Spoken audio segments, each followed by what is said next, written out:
Hello and welcome to another day of Overwatch Champions Series Japan. I'm Achilleos, back alongside, once again, Mr. 9K. Welcome back to the broadcast, good sir. Yeah, finally back. Finally back, indeed. People have been wondering where you've been. We've just been saving him for today, that's all, you know? I just do try fit myself. Yeah, practice in the meantime, do some VOD review, etc. Watch the matches. But now, it's time to go back in for another day of Japan. I know you were watching yesterday. We had pretty much our record pace. Yep. Was the fastest day that we've had so far. Nothing but 3-0s. In your expert opinion, are we going to have some closer matches today?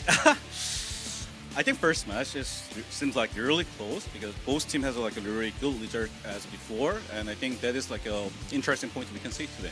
Okay, well, I happen to agree with you. Looking at the lineups here today, I think that we are going to have some closer series, especially off the rip, because we are going to have Sixplo coming out. Currently fighting for that spot to try and prove themselves as maybe the second best team here in Japan, if not make a bit of a run for the throne. Yeah. But Varel right now looking a little bit untouchable, so we'll have to just wait and see if anybody is going to be able to challenge them. But right now, Sixplo, Insomnia, these teams are looking like they're going to be the ones that are really up there near the top, vying for a spot once we do go to international competition, once we have our Asia majors. So we'll see how that's going to look. But Pandia, in their own right, the team that Sixplo is going to be playing against, have been putting up some strong results. Yeah, they're actually leader top of every single game. Is like except one game they're almost one side. Yeah, so that means like they're a really strong potential team to be like go to the Asia. Yep, well, we'll see how it looks, but first let's take a look at our season schedule overall so you guys can see how everything shakes out because, you know, we're going to keep explaining this to you guys because we know that there's new people showing up on the broadcast every single day who are now realizing, oh my god, Overwatch Esports is back. Where's the Overwatch League logo? Who are these people? I don't know who any of them are. This is the new system, though, as you can see, NA and EMEA are going to be kicking off, I believe, this weekend. So we should get a look at those teams and whatnot. See some more familiar faces pretty darn soon. But for now, we've just been rocking it here over in Asia with the Japan, Pacific, and the Korean tournaments. Yeah, every single tournament seems like very interesting point because it's not exactly same com they're using it, so it seems like very fun to watching the different Legion style. Yeah, they've been seeing quite many different flavors, especially from one certain team that we'll be seeing later today, because of course Namekuji bros are back. Non-stop action from them. But yeah, we are zoomed in on Japan here today. Tomorrow will be Pacific, and then Friday to Sunday will be Korea. But it's all building up towards that Asia major that'll be taking place here in Seoul, where we'll get to see these teams coming over here to Korea, seeing the teams that are already in Korea up on the stage even more, and seeing who is going to be the kings of Asia at the end of it all. Yeah, also the Pacific one team came to the Korea, and that experience they told to the other player, other team is huge improve after that. Yeah. And come in here. I mean, that's why people come here to boot camp all the time. You're going to get quality practice no matter what. But here are our pool of teams here in Japan that we've been checking out across the last now 2 weeks, I guess, is how long we've been live for. And of course, we also have a map pool. So there is a predetermined veto system. So before the matchups, the teams come in here. Depending on your higher seed or lower seed, you'll get bans on, first ban on, 1-3-5 or on 2-4 if you're the lower seed. And then from there, we have the map select. So a much more open pool. The maps themselves not predetermined. These are the options they have to choose from. Yeah, they have a lot of map right now, type of the control, hybrid, and push and flashpoint. So that is like it's not used to be the same as like a system, because used to be system was like a very one side of the need to be played by that, but every single map has a different system. It's making some teams strong up at some point. Right. Well, here's the standings so far. As mentioned, Sixplo maybe in a potential spot where they could slingshot up into that first place position, albeit maybe temporarily, as Varel will wait to see them again. But them versus Pandia is going to be deciding who's going to be in that second place spot. Sixplo, if they can go ahead and get a clean 3-0 victory, will be able to overtake Varel for the time being. But Insomnia coming up from the rear there, currently at 5th, but still looking damn strong. We're able to take a map off of Varel. They've proven themselves to be a big contending squad. But Namekuji Bros down there in 8. That's, of course, who all of us have our eyes trained on here today once more to see whether or not they're going to be able to find that second match win. But here's the matchups here for today. So, as mentioned, 6blow versus Pandia, battle for that second place spot, potentially even for first for 6blow's sake. Then Arise Project, who I thought were looking quite good. You and I had gotten to cast them before, and they looked overall solid. Yep. But after yesterday, stumbling quite a bit and getting kind of bullied around, I was expecting a bit of a closer series from them. And now, given kind of what we saw, I think that them versus Namekuji Bros could also be a very close series. Yeah, it's possible because I think it's happened a lot of time during the regular season because even once you as a strong point, when you do keep on scream, sometimes you're going to be the play different as your strong point. Because you want to cover your weakness point, so that make you also you're far away, like a step away from your strong point. I see. So possible. It is possible. And of course, Nyam Gaming is going to be rounding out the evening there with Insomnia. And just given what we've seen, it's going to be a bit of an uphill battle for them. We'll see how things look first in our opening set here between Pandia and 6blow. This is going to be our starting 5 here for Pandia, with Lijiang just going to be waiting on the bench.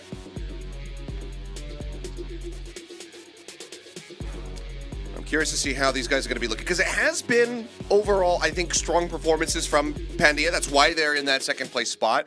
But it has been to get themselves into that spot. It hasn't been without struggle. We've seen them dropping maps. We've seen them playing some of the closer series that we have had so far here in Japan. So I'm curious if that is going to continue into today. Meanwhile, for the side of 6blow, pretty similar starting 5. I don't think we've seen Mina at all. I think it has just been Sakume and Kiru the entire way through for this team. So not seeing any flexibility there in the support lineup, but they are one of the few teams that is regularly subbing out one of their DPS players in Dukes after they play the opening control map. Yeah, I feel like the 6blow team is a backline really strong about the sometime, and I think that is a major reason about that they want to keep their backline to be like making the high performance, so they probably swap the DPS also.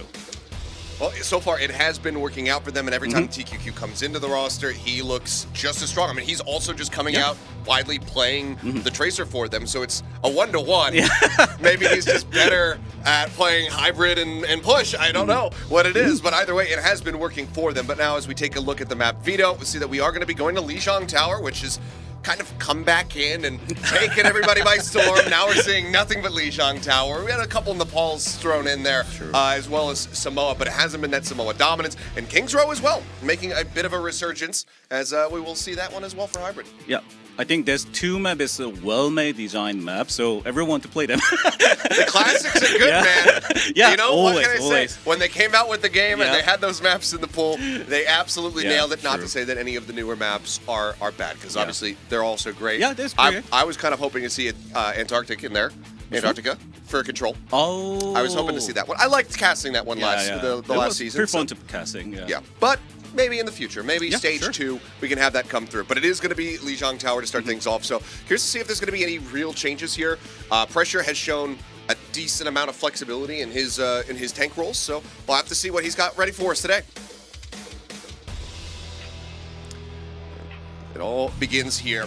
And again, first to 3, in case anybody is new tuning in. So if this does end up being as close of a series as we kind of expect it to be, then maybe we'll get to Flashpoint and Escort. But for now, Hybrid, Push, Control, those are the 3 map types that we'll have to worry about, because it has been a lot of 3-0s. Yeah, because I think Japan series right now have a very not experienced as like a different reason. So first map making them to be like a pressure a lot after when they're losing.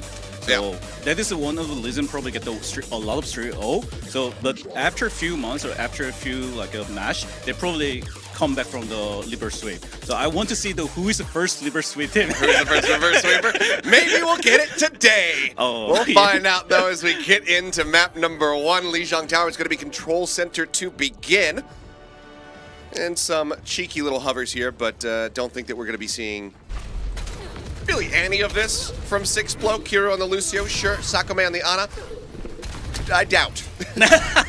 Yeah, but who knows? Who knows? Yeah, because I think Ana has still potential about making the game winning condition, but yeah, people just don't want to using it. Yeah, and Sakume, he's been looking so clean on that Kiriko, so we'll just be this is an back over to that interesting one. point to starting, because they had using the TP, the Pandia, so that is going to be way faster to coming about fight. But the Tracer is taking the spaces later than the enemy. So sometimes the Pandia never can take the space. All right, well, Duke's already going to get tagged up there a little bit off screen as Zessen's just going to look to occupy the high ground. I have no idea what skin that is. What in the hell? Interesting. Either way, doesn't matter too much. HP bar is going to be going low here on the side of Pandia. Recall going to be popped by Sanyo. Keeping himself alive for the time being as pressure caught there in the corner, but Fist Raise able to mitigate quite a bit of damage, keeps himself alive. Docs in the meantime building up towards that Meteor Strike just a tad bit faster. Pressure again, falling low, has to dip back. The first kill comes through and it's going to be Dukes, able to find that first blood as Sanyo will be taken down. One getting capped here, going over towards Pandia, but now the pullback here from Zessen, they have to give up a little bit more space to the side of Six Blow. Sticky Bombs out, waiting for Sanyo to try to rejoin, but Baromia is able to find the elimination there as Zessen will get dropped, and that's going to be Six Blow able to get the first cap. Yeah, so this fight was why Pandia was losing the first fight is because of they taking TPs. TPs do not make them to take a wide space, especially some of the post-med. Now, Dukes looking to whittle his way into the back line, does have that pulse bomb available. Obviously, Doomfist not going to be a prime target for it, but needs to try to get somebody who's not next to Nevis so that Suzu can't just cleanse it off. Doc's out getting taken low. Romeo again finding a kill here on his S. Will be traded out as Mimosa is able to come away with the elimination, but the chase through from Dukes nearly takes him down. He makes it out with a sliver of HP still remaining there. This Meteor Strike's going to be used by pressure. Just dropping, bailing himself out of a rough situation. Drops in with the rest of the squad. For now, Six Blow going to continue to hold the point. It's good timing for the Pandia opening with the ulti. Sanyo just going to be taken out right as that Kitsune Rush comes in here from Sakume. Nevis as well, committing his to the fight. Mimosa now under fire, needs to try to stay alive. Does manage to dip back, holds onto the sound barrier as well. It looks like it's going to be necessary for them to try to get this flip, but there's just so many tools here available from the side of Six Blow. And right now, Romeo is going to be looking for yet another Kitsune Rush to add into the mix. A little bit of healing coming through. Now the Doom out. It's going to be another Doom Fist here. Zessen goes for that copy, but it's going to be broken out of that one pretty darn quickly here. The Focus Fire actually not going to be found, so he does manage to stay within it.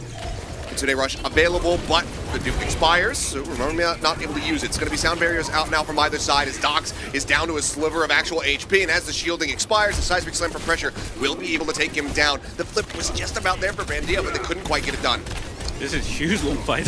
This is the second fight. The funny thing is, yeah. It just keeps on going. Constant back and forth battling here between all of the squads. This pressure will finally fall. An opening here perhaps for Pandia, but still, you have to worry about Dukes here in the back line, just looking to harass out Mimosa. Continues to take him low. Sanyo now moving over to try to peel a little bit for the Lucio, and that will be the flip coming through. So Pandia finally able to get themselves on the board as Zessen under fire. Romeo able to take him down, but Dogs is quick on the trade, gets that rocket punch through. It's just going to be echo for echo. Yeah, so this fight, pulse bomb is going to be huge impact for And there it is. I mean, speaking of impact pressure, goes for the punch, and he's using that tech against him. Sanyo now forced away, the flip getting ready to come back through. He will be hounded down, and that's pretty much all of the delay tactics taken out of Pandia. They will have some fast reses here, but they're going to need a touch. See if anybody can get there in time. Marking Tracer. Seems unlikely to jump forward, and no, they can't quite get there. So 121%, Six Blow coming away with it. But, I mean, even with the percentage difference, it doesn't feel like this was as one-sided, just given how back and forth this fight were. They just couldn't get the flip. Yeah, so I think point fight was really important a lot of time, but Six Blow were like a really good manage about the point. So this is making them to the just take a lot of percentage of the winning of the game, and this is huge one. This Doomfist one was really fun to watch. Pressure has been incredible so far, and again, like, has been showing off a relatively deep hero pool as well, because we've seen him on the Doomfist. He's come out and his Sigma also looks top-notch, so seems like a very solid start for him as they're flashing the Zarya for now. This is actually working against like a Doomfist comp. Because this is huge, making the Zarya can do the ping pong for the DPS. So if their Doomfist just brain them to jump in, that's making the Zarya team strong. Okay, well for now it's going to be a little bit slow going, building up on that energy. Taken low here is pressure, but he pulls back around the corner. In the meantime, Romeo able to find an opening as Zessen will get taken down. Dukes finding Sanyo as well means that this Zarya off to a decent start. Might not be the most involved in the fights, but when Romeo and Dukes are just doing things like this, you don't really have to worry about doing much as the Zarya. Just throw in a bubble or two. If you're thinking your DP is better, just do Zarya. Yeah, but the thing is, I don't want to explain it shortly, is Doomfist need to do something, but Zarya can play slow. It's one of the good counter combo. Okay, so just stopping that Doom from getting the dives in, but nice. That's neutral fight opening there as Sanyo able to take out Dukes.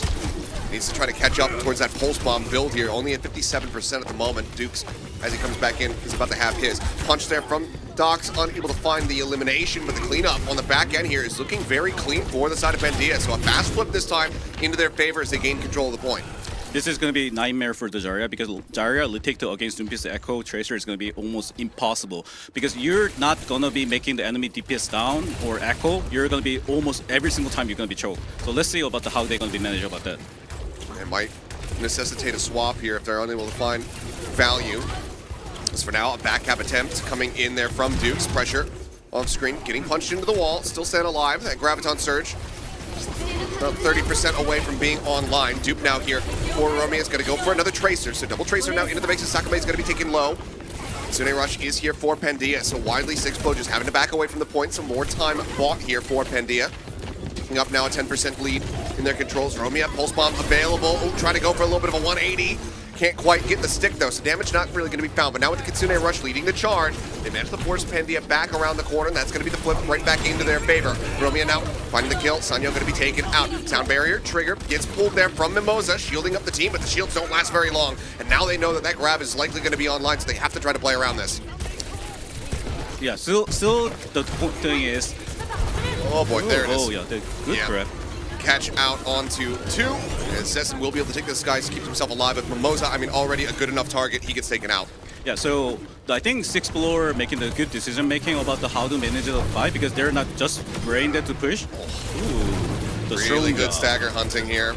As Sesson will get taken out by Dukes in the end. He just recalls out the safety. They even get Docs as Ramon. He is so far forward right now with the Echo. And Mimosa, he just respawned, guys. A 5-player kill streak here for Romeo as Mimosa will get dropped, and Sixplo are starting to assert their dominance. Today, my MVP is him. I love to be like a tanker player, like doing the shining thing, like making them a lot of things. I think looks like very leader type of the gamer. He's been leading the charge so far. A couple ults available here from the side of Pandia as Sesson nearly sniped out of the air there. Pressure unable to find the kill, needs to build up a little bit more energy once more. Sakame gonna get punched. Kitsune rushes in, Doc's going low, looking for a drop down spot here with the Meteor Strike, takes pressure down to a sliver, and it's a great quick seismic slam to find Sakame. With a flip in their control, Pandia now gonna be ticking up, moving up from 50%. Needing to catch all the way up to 100 though if they want to try to tie this and take it over to Gardens, but that's a good opening fight to get themselves back in the driver's seat. Yeah, also Zarya is a good counter for the Pulse Bomb, so... True. I'm going to see they can do it or how they're going to do it, because I also say Zarya Lutek is very hard to against Doomfist. Well, they're looking for it now, just trying to build up some of that energy here.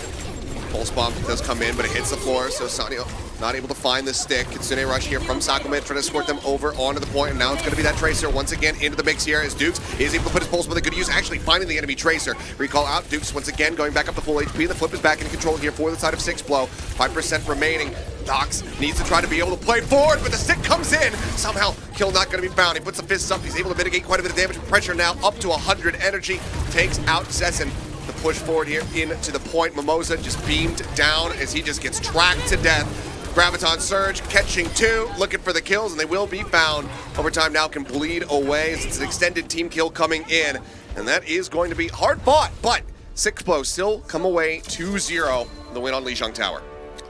Simple conclusion is I think tanker gap. Tank gap?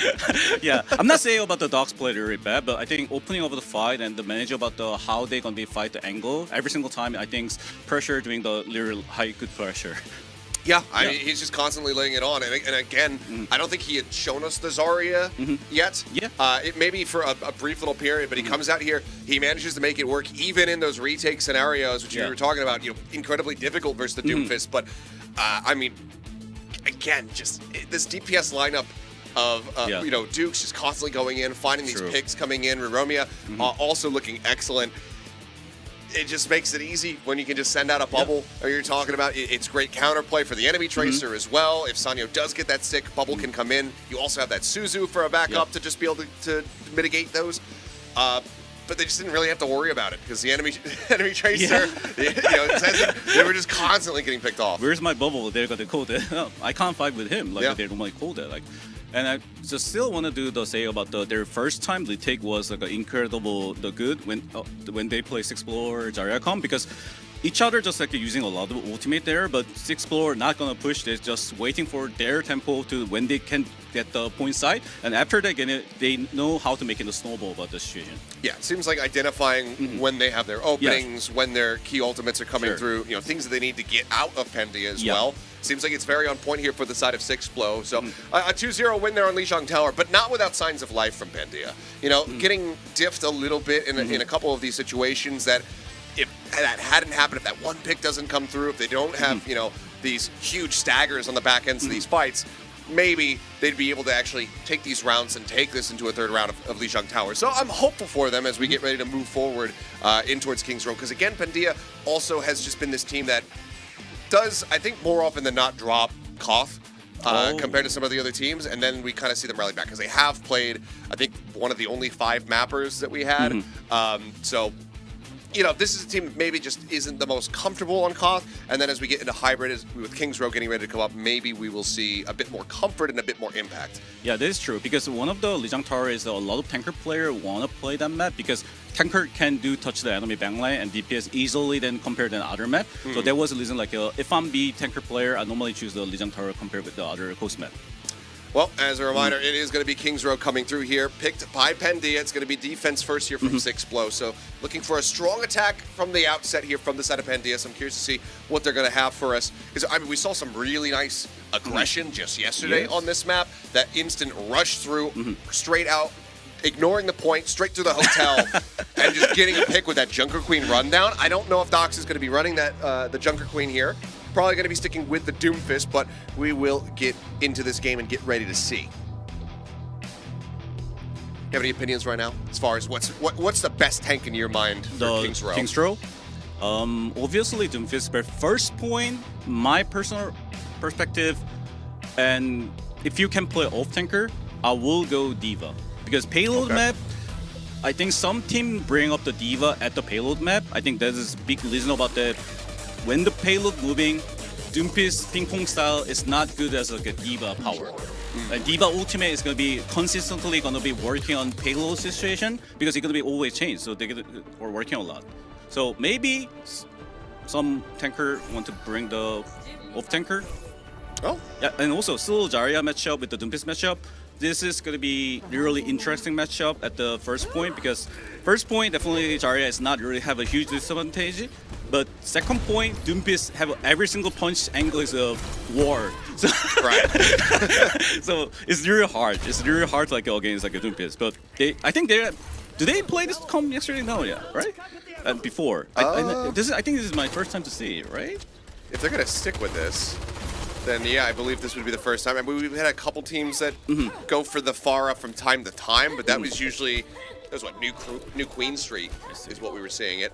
Also, but looks like Zarya Com is better at the attack. Defense is have a very situational fight, but attack you can always manage about the skill. But they're play defense right now, so let's see how they're gonna manage. It does feel a little bit all in here, so it seems like Six Blow very much going to be looking for that full hold. I mean, granted, every team is looking for a full hold when they're starting on the defense, but it feels like it's almost necessary given the Zarya, because even just with the energy resets aside, just it's a really slow run back for you. Dive in here, though, from Dox, trying to get some isolation there on to Sakume. Is the only one to find it, but Romeo with the sticky bombs will be able to finish him off. Sanyo, in the meantime, however, does trade one back, finding an elimination onto Dukes. But you don't have a tracer, meaning you don't have a power to control the point. So this is going to be a really hard time for the Six Blower. So they need to win this fight. This Echo fight! Right up over the top, no peel coming through, no way to try to keep him protected. So Zessen will get traded out, but it is going to be Rude Romeo falling. So as he hits the ground, the fist comes in from Dox. They're able to get the punish. So for now, Pandia inching their way forward, themselves onto the point as Dox once again just trying to displace Sakume in that back line. Was unable to do so as Dukes going low, put some good covering fire on there for himself, forcing Sanyo back, where he can grab the Mega Pack and now rejoin the fight. Bubbles in, Pressure's still trying to build up that energy here so he can become a real threat, but so far has been hovering rather low. Their kill now at the ready. The Pandia kill code is coming there because they don't have a power to control the point. They need to go more first. The Six Blow need to go first. Oh man, Romeo again just winning at the fight there in the skies. Takes out Zessen, and now Duke's eliminated. It is a Kitsune rushes out from both sides, as you were mentioning there.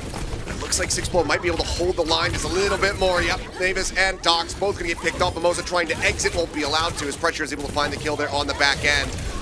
Doom pulse bomb into the corner. Sanyo with no blinks, no recall, nowhere to go. Ends up getting taken down for some added stagger, and it's a really good fight win there for the side of Sixplo. I haven't seen Pulse Bomb grab long time. I want to see if it against speed. Classic Big Bang. Yeah, because I think the Sixplo know the tempo about when they want to open the fight, so I think that is strong point. But also, the grab to get the catch here onto Mimosa, and they take him down wisely. Does hold on to that sound barrier, but this also allows for Kiro now to build up his own. Doc's kind of corralled here into the corner, going to try to escape. Currently hovering around half HP, but with Dukes getting taken out, that is going to be a good amount of the damage taken away here from Sixplo, so they have to play back now over on towards the point. Move to the side, a little bit of damage onto Romeo. Takes right back into the skies to keep himself protected, and for now, it is going to be Sixplo forced away from the point where the ticks are getting ready to come through. The sound barrier going to be pulled on both sides. Shielding out, pulse bomb into the back. Sanyo unable to find the kill. Now it's going to be a dupe out here from Zezen onto the Zarya, and building up a grab would be instrumental here for Pandia to continue this cap. 2 ticks now already coming in, and Sixplo need to start working their way back over the point, which is what they're trying to do right now. Bubbles coming in, 100 energy here. 97% build up as Zezen's going to be broken out of the dupe, unable to find that Graviton Surge. Davis falling low, 4% away from that Kitsune Rush. Sakume right there alongside him, now has it online, instantly drops it in.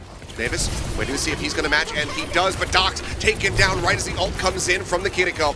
Pandia now in dire straits. 50 seconds remaining. Any additional staggers here are going to be brutal as Mimosa and Sanya will both fall. Davis trying to escape. Looks like he is able to TP back into the spawner room doors there as Docs is now going to be swapping over to Winston. Yeah, this is classic counter to the against Daria because of shield, but they're gonna be using grab. Oh my god, the solo grab, he's still high energy. The TP out. And they're just death cycling him. And you see how close they are to getting that cap at 97%. Can they get reset and back here onto the point? Because there's a dupe, there's a pulse bomb available for the side of Sixplo, and they're going to look to try to put those to use. But Kiro getting taken down. A huge opening pick there from Sanyo. It might just be the hero play that they desperately needed, but now Zezen going to be taken down as well. The point needing to be touched here soon as another Tracer put into the mix once again. Romeo just going for the dupe here. Trying to build up towards that pulse bomb here. We have a second one now into the fight. Somebody needs a touch. There it is. The dive forward. The rejoin from Docs. Able to force out the overtime. Mimosa now needing to stay alive in an extended fight. He might just be able to get that sound barrier online, but now Sanyo is going to be taken out. Pressure able to find one. Stick coming through. The damage on the Docs. It's just so much. They're desperately trying to keep him alive, but he's constantly hovering down below half HP. Now Zezen going to get picked off. Mimosa the focus. Hits taken out. The OT will bleed away, and they have pulled it off. They're saying that's what they're looking for. They're all in on this strategy to get a full hold, and get a full hold they have. Yeah, I think that time when the Tracer down at the Sixplorer team, they're just swapped to the Echo to be Tracer. They copy to Tracer, and if someone can't touch the point, I will. There's a really like a good idea to making the disadvantage to not anymore. Clever fight. But I think if the attack team just swap to the first fight after the losing or whatever to Doomfist to the Winston, is gonna be much more easier game. But I think they're thinking too much about Doomfist can still beat the Zarya, but they don't have experience. So it's gonna be flipping coin about just go back to you're used to it, or just believe your practice. Well, it looks like maybe Docs has been made a believer now because he's going to be coming out with the Zarya. So it looks like a bit of a, okay, we couldn't beat you with our strategy. We'll try to beat you with ours, but with a twist, because we also see that Zezen's coming out here with Cassidy. Yeah, this is an interesting point about but if the Sixplorer see the Zarya come, if they go to the Monkey come, they see, oh, that was we need to do. They want to see how they're gonna be fight. I mean, we've had a couple of these, handshake gentlemen's agreements to just go mirror each other, mostly with Namekuji. One of the teams that actually did that to Namekuji and beat them on Colosseo was Pandia. Actually, they just said, okay, we'll go ahead and mirror you. We'll look to beat you. As Romeo looking for an opening pick here. Had an opportunity for the Lucio. He's only able to find it though, and eventually we'll just go ahead and back off, swap now over onto that Echo. Cassidy should be scouted. And it feels like that's really what this Cassidy's about, is just trying to get rid of Romeo because he has been so strong on that Echo, but we'll have to see if he can. Yeah, because after the Cassidy nerf about the distance of the shooting, it's not anymore huge counter to like a fly here. Well, right now he's under some pressure. Forced back around through the hotel, just trying to stay alive as the Zarya battle beginning, and Docs at the moment here. no energy, but Zessen does find a nice opening kill, taking out Kiru. Headshot through onto Lucio, and finding that elimination, but there's Renomia again. Getting on top of Sanyo, the beam coming in, able to find an opening pick here.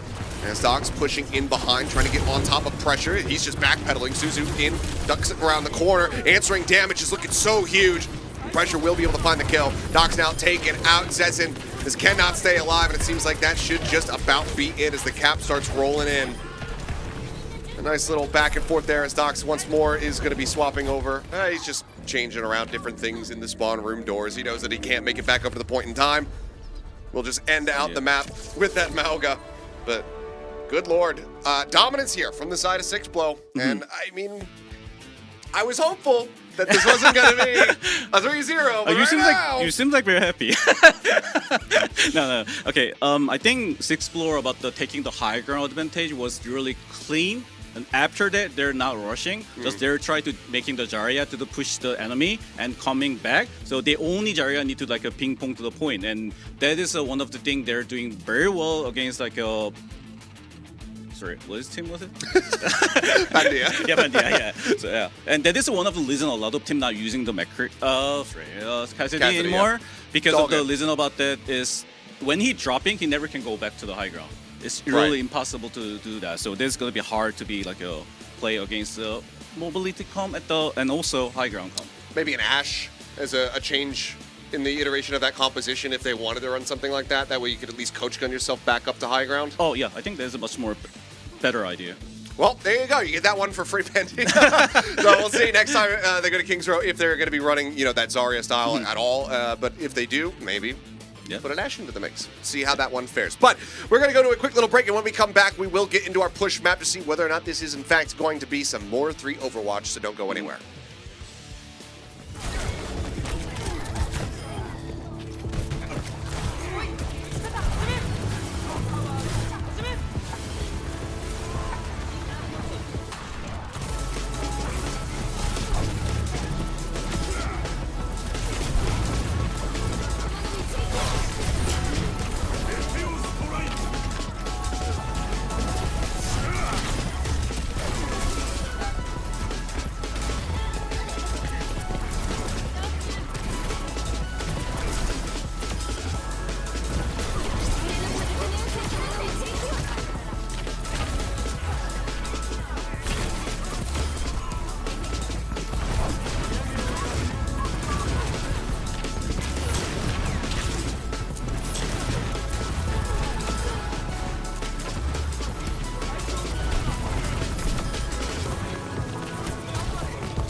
And welcome back. It's time to go into map number 3. Right now, we have Sixblow out to a firm lead. 2-0 start for them after getting a full hold and a push there on King's Row. Now we go to the push map type to see whether or not they're going to be able to get us another 3-0 or Pandia can fight back. Yeah, I think if they bring the Zarya come again, some of the map gonna definitely working very hard. So I think if the Pandia not gonna swap the comp, they gonna have a trouble to be against that comp. So I want to see how they're gonna be match up. So sometimes even the counter is, sometimes you're hard to just bring at the match because you're so much used to about the practice your comp as before. Well, we'll see as we get ready to go to Colosseo. I mean, could see Zarya potentially coming out here, but it has been a very Doom-centric map, so we'll have to just wait and see what they do have prepared for us. But I mean, right now it is working incredibly well for the side of Sixblow, so if they're just expecting that the Doomfist is going to keep coming out, I think that they could just keep running the Zarya. I mean, they've been winning against the Doomfist, and they've won the head-to-head, so it feels like the Zarya comp for Sixblow can't really do any wrong. Yes. So I think their Zarya comp, if they want to winning at this map, first fight, you need to play it really slow, and you just give it the bubble to your DPS. And if you once you DPS, you'll win. And when you take the space until before the bridge side, you just give up the point because you're already pushed as much possible.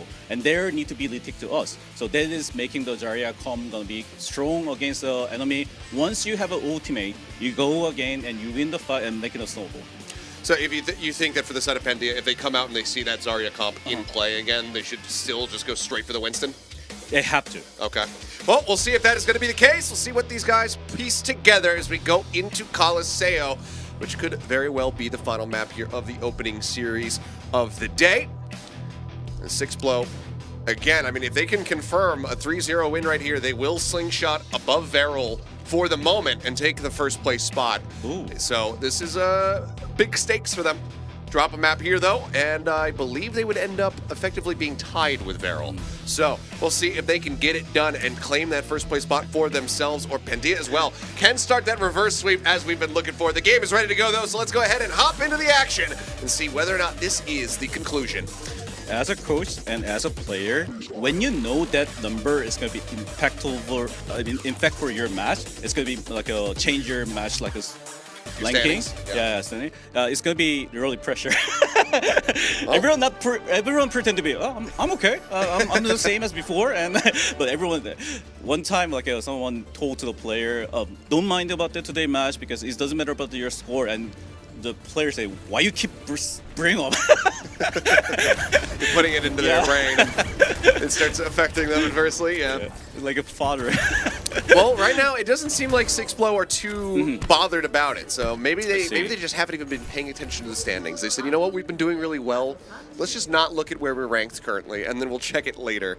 And it'll be a happy little surprise for them. But it is going to be the Zarya. Doc starting on the Doomfist. We'll see if that swap over onto the Winston does come through for them as the opening fight, statue side, just going to be starting here as Duke's waiting for an opportunity. Yeah, this is a Lijiang Zarya. It's good at the first fight. Dive in. Sticky bombs, getting a decent bit of damage here. As for now, it looks like we are just going to be completely ignoring the bot. Nice push into the corner there, onto pressure. Takes him low. They're looking to try to hound him down. The bubble's just about to come up, but he will get picked off. Good opening volley here for the side of Pandia, and that can give them that opening bot control here. Pandia have a really huge advantage about the first fight right now, because the Zarya retaking at here is good, not really good, and also if you keep making the snowball, Zarya comp is losing this map. All right, well, push hath begun as Docs is jumping up, causing disruption here. Pressure will rejoin, but needs to be able to build up that energy again to become that threat. And so far, it's been a very good start from the TPS side of Pandia as well. Out in the lead as far as ult charge is concerned here for Sixblow, but picks have been looking good. But as I say that, Tessin is going to get taken down. Pressure finding that kill. Docs, however, diving forward, able to find Kiru, giving Mimosa a lot more breathing room as far as building up that first sound barrier, but he will get dropped as well. Now, bot looking like it's going to go back to control here of Sixblow for the first time. Okay. It's going to be like a huge decision needed right now. If the Pandia want to open the fight with the Kiriko ulti very fast, I think that is a little pretty good idea for the making the winning condition. But if they giving the time to the sixth floor, Zarya come in the end, they're gonna push it until they capture the point. So they need to like think about how they're gonna manage about this fight. Well, a pulse bomb to try to open could be good if they can get some of these bubbles out of pressure. There's a best option. One of them committed. Should have another one in the back pocket though. This is going to be Kitsune rushes out on either side. They're diving forward. Saizen's going to be taken down as he tries to get on top of pressure, and pressure again. Just coming up with 2 quick kills. Romeo with the dupe, able to get the seismic slam elimination there onto Nevis, but I mean this fight was all pressure as the team kill graphic will be flown. Romeo again just pushing forward, just spamming out as much as humanly possible, knows that he's got a safe exit as he can just go right back up into the skies. Yeah, I think if they want to win this game, they need to look a bit more pressure to Zarya. I think when we watching the pressure, they didn't get the pressure. No pressure, we'll see if they can put it down on him there. As into the back line, Mimosa getting tagged up here by Dukes, just operating on the bridge. Doesn't go for that pulse just yet, as the beat is going to be committed. But I mean, beat be damned, it's going to be Kiro on the opposite side, using his own sound barrier, coming away with 2 kills. Dox and Nevis both going to be taken down as we see pressure is there in the assists. Finds himself another elimination. The push will continue. Checkpoint will be reached. But I think it's not anymore you can making the snowball at here because you don't have an ultimate for the winning pushing the more card, and also after touch the point, you don't have a card moving quite long time. So what do you think about this though? Swap up. It's not the Winston, it is the Ramatra. Does this? It's a winning comp. It's a winning comp against Zarya. Okay. Yeah. Let's see if they're going to be able to pilot it to success. But percentage and map design is a bit hard, but still the comp wise you can win. Okay, well for now it does allow them to grab the high ground. Dupe is in. Zesin copying that Zarya.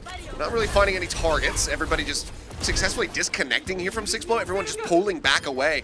They get themselves out of the fight. So this Dupe doesn't find any value. And what the hell is that? Right click. The lobbing from downtown pressure. Absolutely annihilating Sanyo. He's actually really sick. You know? I think I might have to change my MVP vote, just given what we're seeing right here, because spoiler alert, I went for Romeo, just given his proficiency on the Echo today, but these last 2 maps in particular from Pressure have been looking absolutely excellent from him. He gave it the bubble? Bubble, yeah, just for the Magnate, just so he doesn't take the damage from the Cassidy there. Now it's going to be a dupe as Romeo brings the Ramatra in, looking to use it against them, and Mimosa instantly going to be taken down. He does give a parting gift kill over onto Pressure, though. So resetting some of that energy, taking down the tank, but now the Annihilation is in, and Dox just is not going to be able to win this fight. Romeo carrying them forward, getting another elimination with it there, as Nevis will get taken down. Pressure going to have a bit of a long run back, so I believe Kiro right now will be escort. No, he's out. He's actually just playing the bot. I thought he was going to go taxi. Yeah, you find your own way back to the bot. We're getting distance here. They're going to be probably run away when they try to get the space, and yeah, that is the reason. They're just clean fight for the give up. And I think, what is it? I think maybe I changed my mind to be to Lomi because he ultimate every time is very clean. What? Has been clean with it. As there's going to be the pulse bomb lobbed down onto the ground. The backside there with the Graviton search, but kill's not going to be found. I believe Suzu might have come into play there from the side of Nevis. Casino Rush is now in, but now Sound Barrier out from 6-Blow, shielding up the rest of the players. They've already found 2 pigs. These Sound Barriers, there's not, or these shields rather, coming through here from Pandia, just not giving them any staying power. The Kitsune Rush not allowing for them to win out these fights. They're just getting picked off time and time again. It feels like they should have the upper hand, but then it just all comes crumbling down. Now it's going to be a desperation swap here onto the Moira. Slow field does get set up. Bot for now, going to be resting in place. Big ultimates here for the side of Pandia to control this bot, to stop the full push from coming through potentially, but they are at 4, I mean, it's 4 minutes, but it's still so much distance. They need to push hard, but they're going to do good. Okay. Huge. Some good punches. That should be the fight done, and they don't have to really use much other than the Blizzard. So as far as efficiency is concerned, looking decent there for the side of Pandia, but we'll see how much distance they can get here. And also, Dumpis is not really clean hero to against Ramatra because, I mean, it's good still, but it's not like a perfectly you can say is a good counter. Right, especially when that Mei is there as well, looking to just completely control your movement and your pace. Pulse Bomb going to be lobbed in. Duke's unable to find any eliminations there. As once again, the Duke for Romeo just going for this Ramatra. Dox punching across, trying to find elimination. Eventually, we'll be able to get Sakame with the annihilation. Pressure is well going to be taken out, but Romeo starting to answer back. Finds 2 eliminations here for himself, but eventually will have to pull back. Goes back up in the skies, looking to see if he can just find any straight pick, but without pressure and Sakame here, Kiru getting picked off. They're going to have to disconnect, so space will be given up. They'll lose those forward spawns, and now Pandia can maybe start trying to claw this back.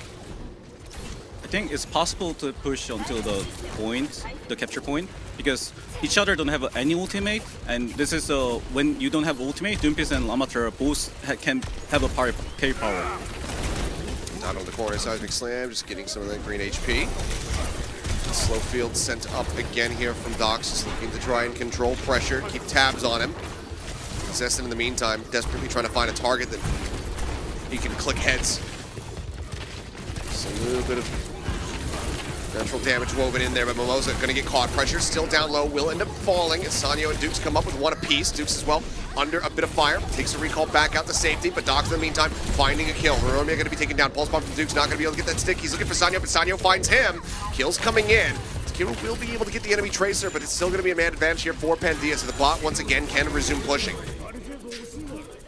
And also, if you have an advantage with push map, when you get the trade like this one, you will get the huge advantage for the lead taking, because they have a much more far distance if you're not get the capture. Now they need to use an ulti for the take the space, but they can easily damage stacking and counter their pushing. So who's gonna be making the fast decision? Who's gonna be making the for the go outside, or who's gonna be making the okay? Oh, Oh, okay. He's going to get hindered. Pulled back down. Meteor Strike available, though. Drops in right in the middle of the team. Seismic Slam through. Looking for some damage across. Takes Sessin down dangerously low as the Coalescence starts rolling out here from Navis.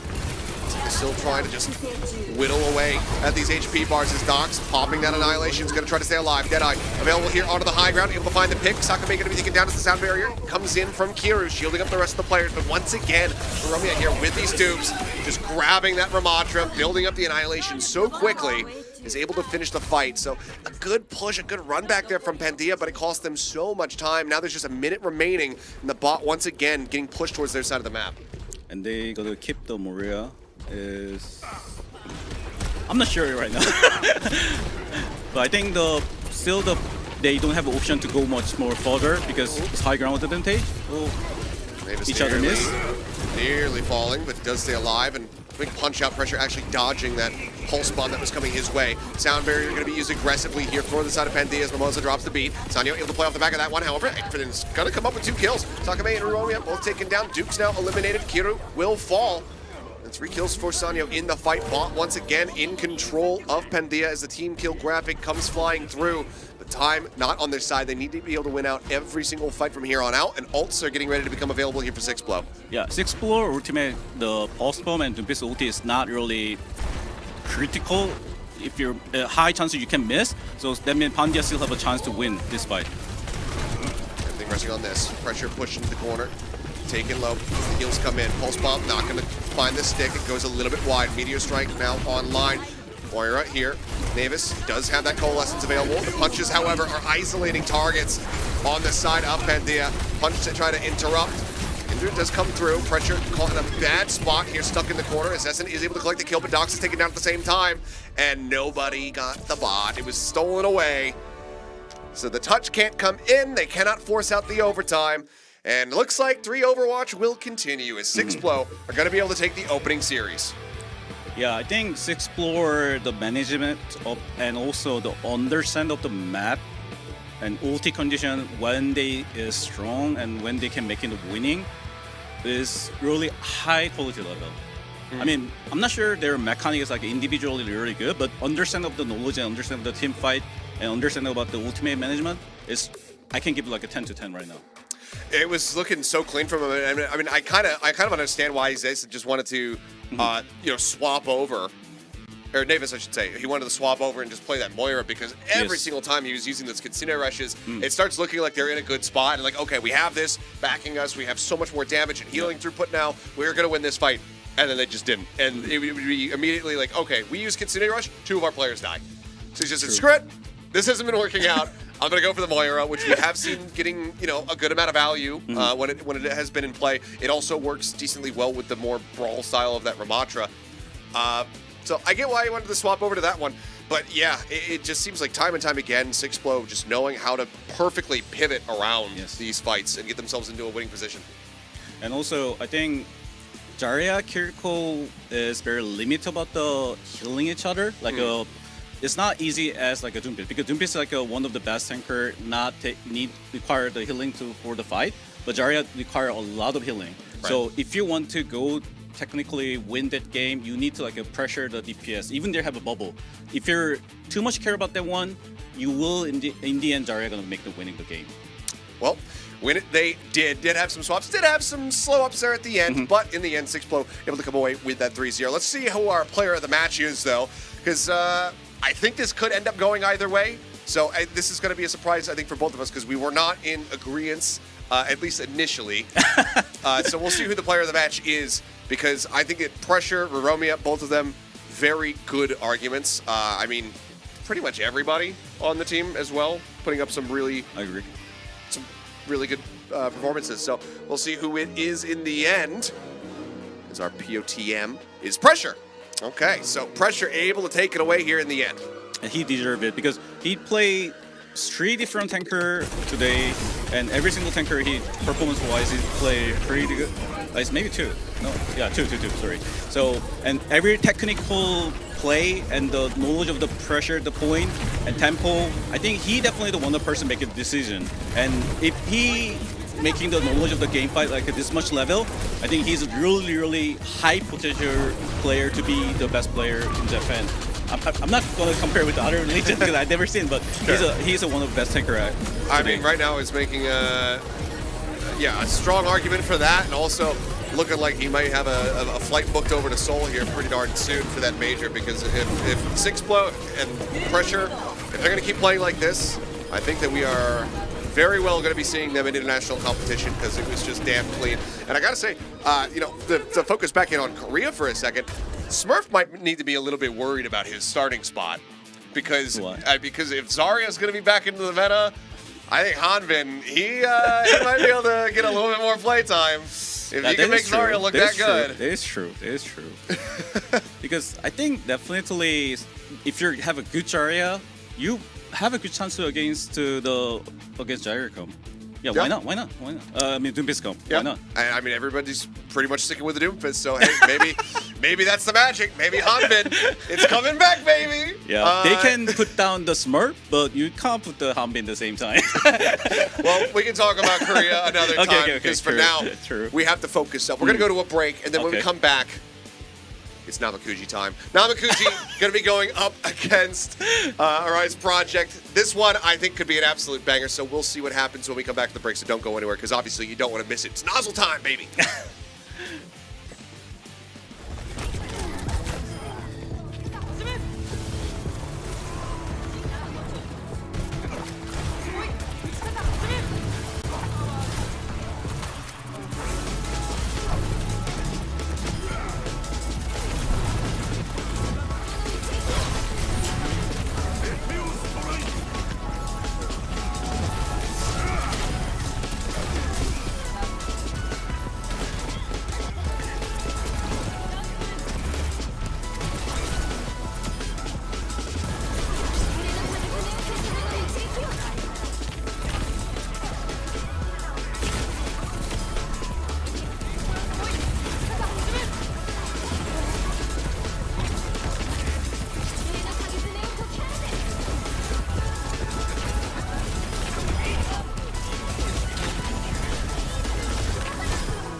back. It is now time to go into our second series here of the day. A bit of an unexpected 3-0 to start things off, but 6blow looking very, very good. They got their 3-0, which means that they do slingshot into that first place position for the time being. But now it's time for the matchup that everybody's been waiting for. We have a Rise Project getting ready to go up against Namekuji brothers. It's Nozzle time. We know exactly what he's going to be doing. What does a Rise Project do to deal with it? That is the question. Mirror. I mean, we've had two teams now opt to mirror the Hog, and both on push, oddly enough. It was Colosseo from Pandia, and then just yesterday, I can't remember who they were playing against. Either way, they opted to go for the Roadhog mirror. They were able to take them down. So Namekuji had not been able to find that second series win, but the prevailing theory right now is that they have to lose 2 matches, and then they win the third. They've now lost 2 matches since their last win. Today? So today is the one that they win. So that's the theory.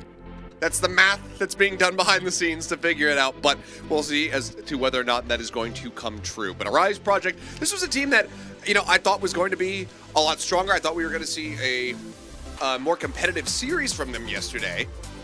But they kind of got outclassed. That is, listen, I think they're probably doing the scrim against like a strong team, and in that against a strong team, make them to the field or giving the wrong direction a lot of time, because you're sometimes arguable with your teammate about the very small thing or big thing, or I mean, I'm not sure about what gonna be on their team, but it's possible. All right, well, we will once again take a look here at the lineup for the side of a Rise Project, as we didn't really see too many changes overall, but they actually have LT Nest listed as tank here today. We saw him subbing in yesterday for support, so not sure what's going on with that one, but either way, we'll see how it does look.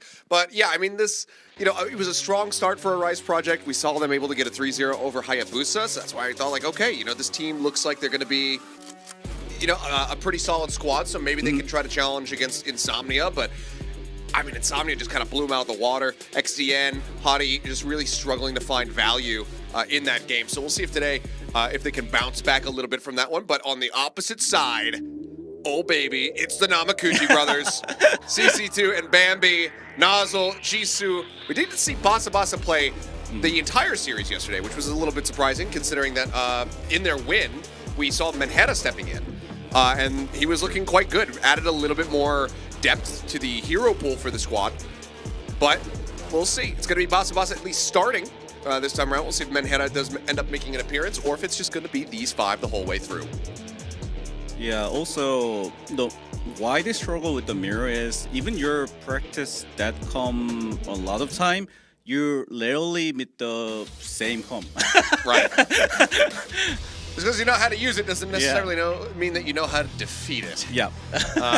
So was some struggles there from them, but it's going to be very similar looks. I feel like this is exactly what we got yesterday from the Namekuji series. Samoa to start here with Control, a Rise Project as their selection. Namekuji continuing to elect to go over towards Blizzard World when it does come down to that hybrid map type. And then it's going to be New Queen Street once more for this team. So I think a bit of deja vu here for Namekuji as far as the map set. Let's see if they can find the wins this time around, though. I think a big part of this is kind of just going to be tackling the DPS line here for the side of a Rise Project. That's what Insomnia was doing so very well just yesterday. So I think if Namekuji could do similarly here, and be able to find some good opening picks onto the likes of Y and Hottie, then that might set them up for some success. Possible, but I barely can think about the Insomnia style. It's gonna be. I mean, they're even maybe they're not even watching the match. They're just thinking about the. Maybe not. Yeah. But we'll see how it all shakes out here as we get ready to go into Samoa. I mean, I'm praying to whatever higher power there could be that we just don't get a 3-0.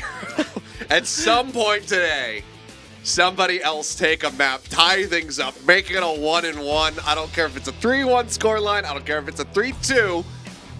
Just let's see Flashpoint at the very least, Yeah. I've only gotten to see Escort like once. I think one time. Yeah, only. I think one that was time. it. We went to Circuit Royale, and that's kind of like all we got to witness.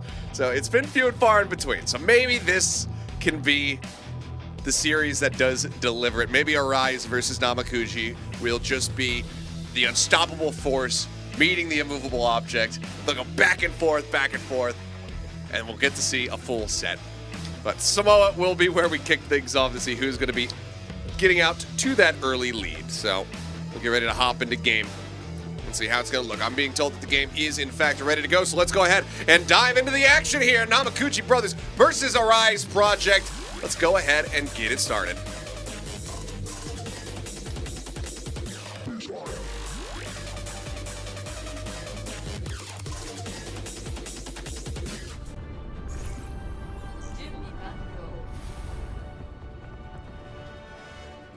So last week I mentioned about the load hook. The important about the management is a lot of people thinking about the first grab is really necessary to hit it, but it's not really matter about your winning condition because you can still it's the first grab. If you succeed the first grab, it's good for the winning, but the second grab is most important. So let's see the second grab, how many nozzle gonna be hit.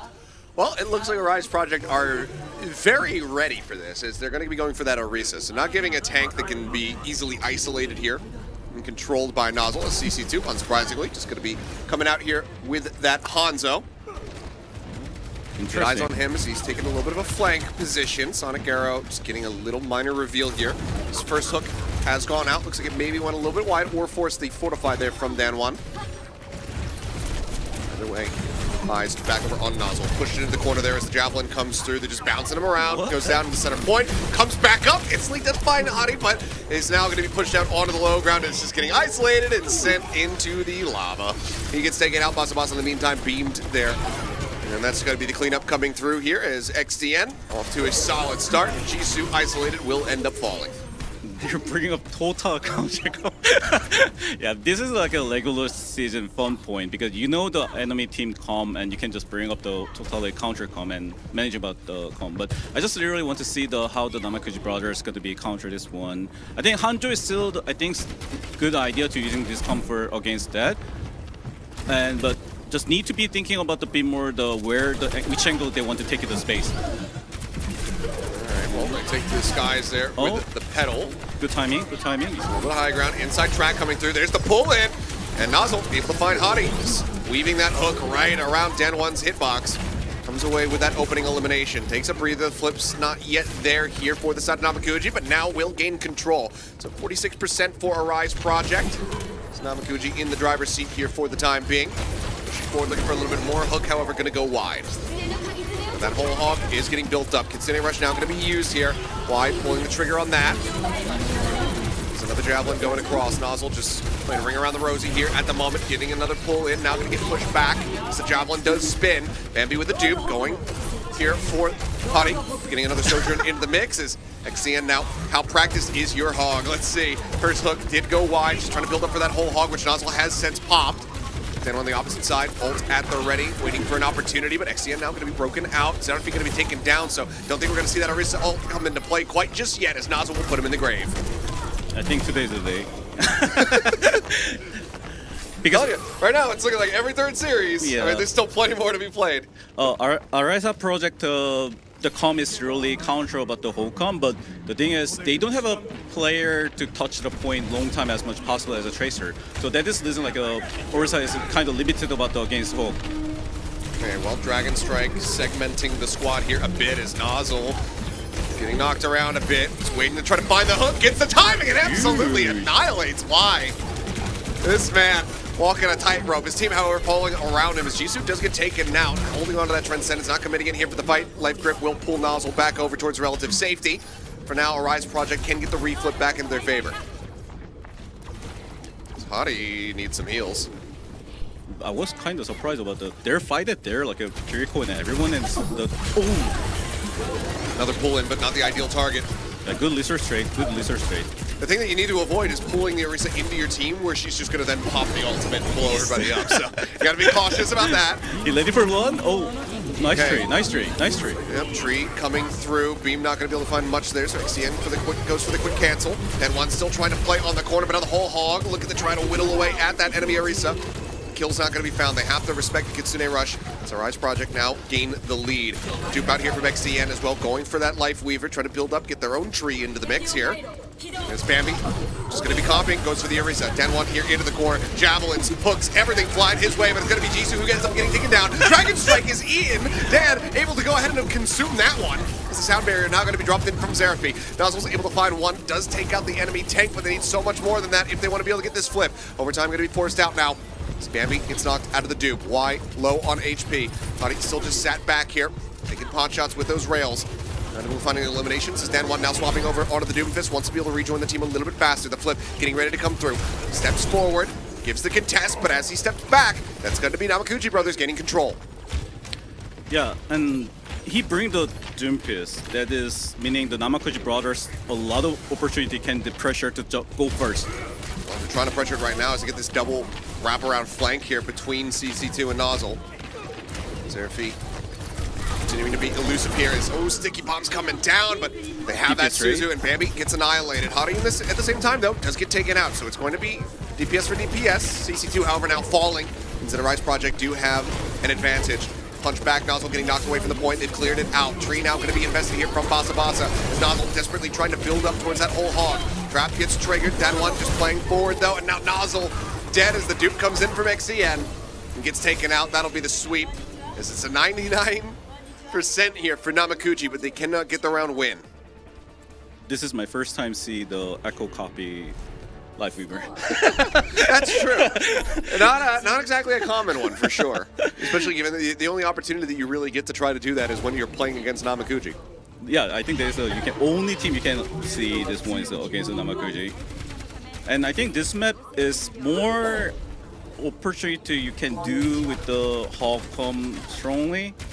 If I am right, the map, because I want to see the map, but I don't know if this map is yeah, this map is probably Hog can do. But only the dangerous thing to the Hog is do diving. But without that, I think Hog can do a lot of things at here. All right, well, TP forward. We'll see if they can get it done and extend this to a third and final round. As for now, just seeing XTN, noting him, Nozzle setting up the trap. There's someone trying to hook them forward into it. They have a high ground advantage. Rise Project have a high ground advantage. But that means the low ground Hog is stronger, way stronger. But they don't have a point control fight, so the point is going to be Namekuji brothers. Whittling away here at Dan1 as he tries to push forward. Gets taken low. Spins the spear, absorbs some damage. Healing comes across. Dan1 back up relatively to full health. To full end, the trap goes out. Discord Orb in onto him. And with the Storm Arrow, CC2 is going to be able to find that elimination. Opening pick coming through. Contest onto the point briefly there, but Namekuji will be the first to grab it.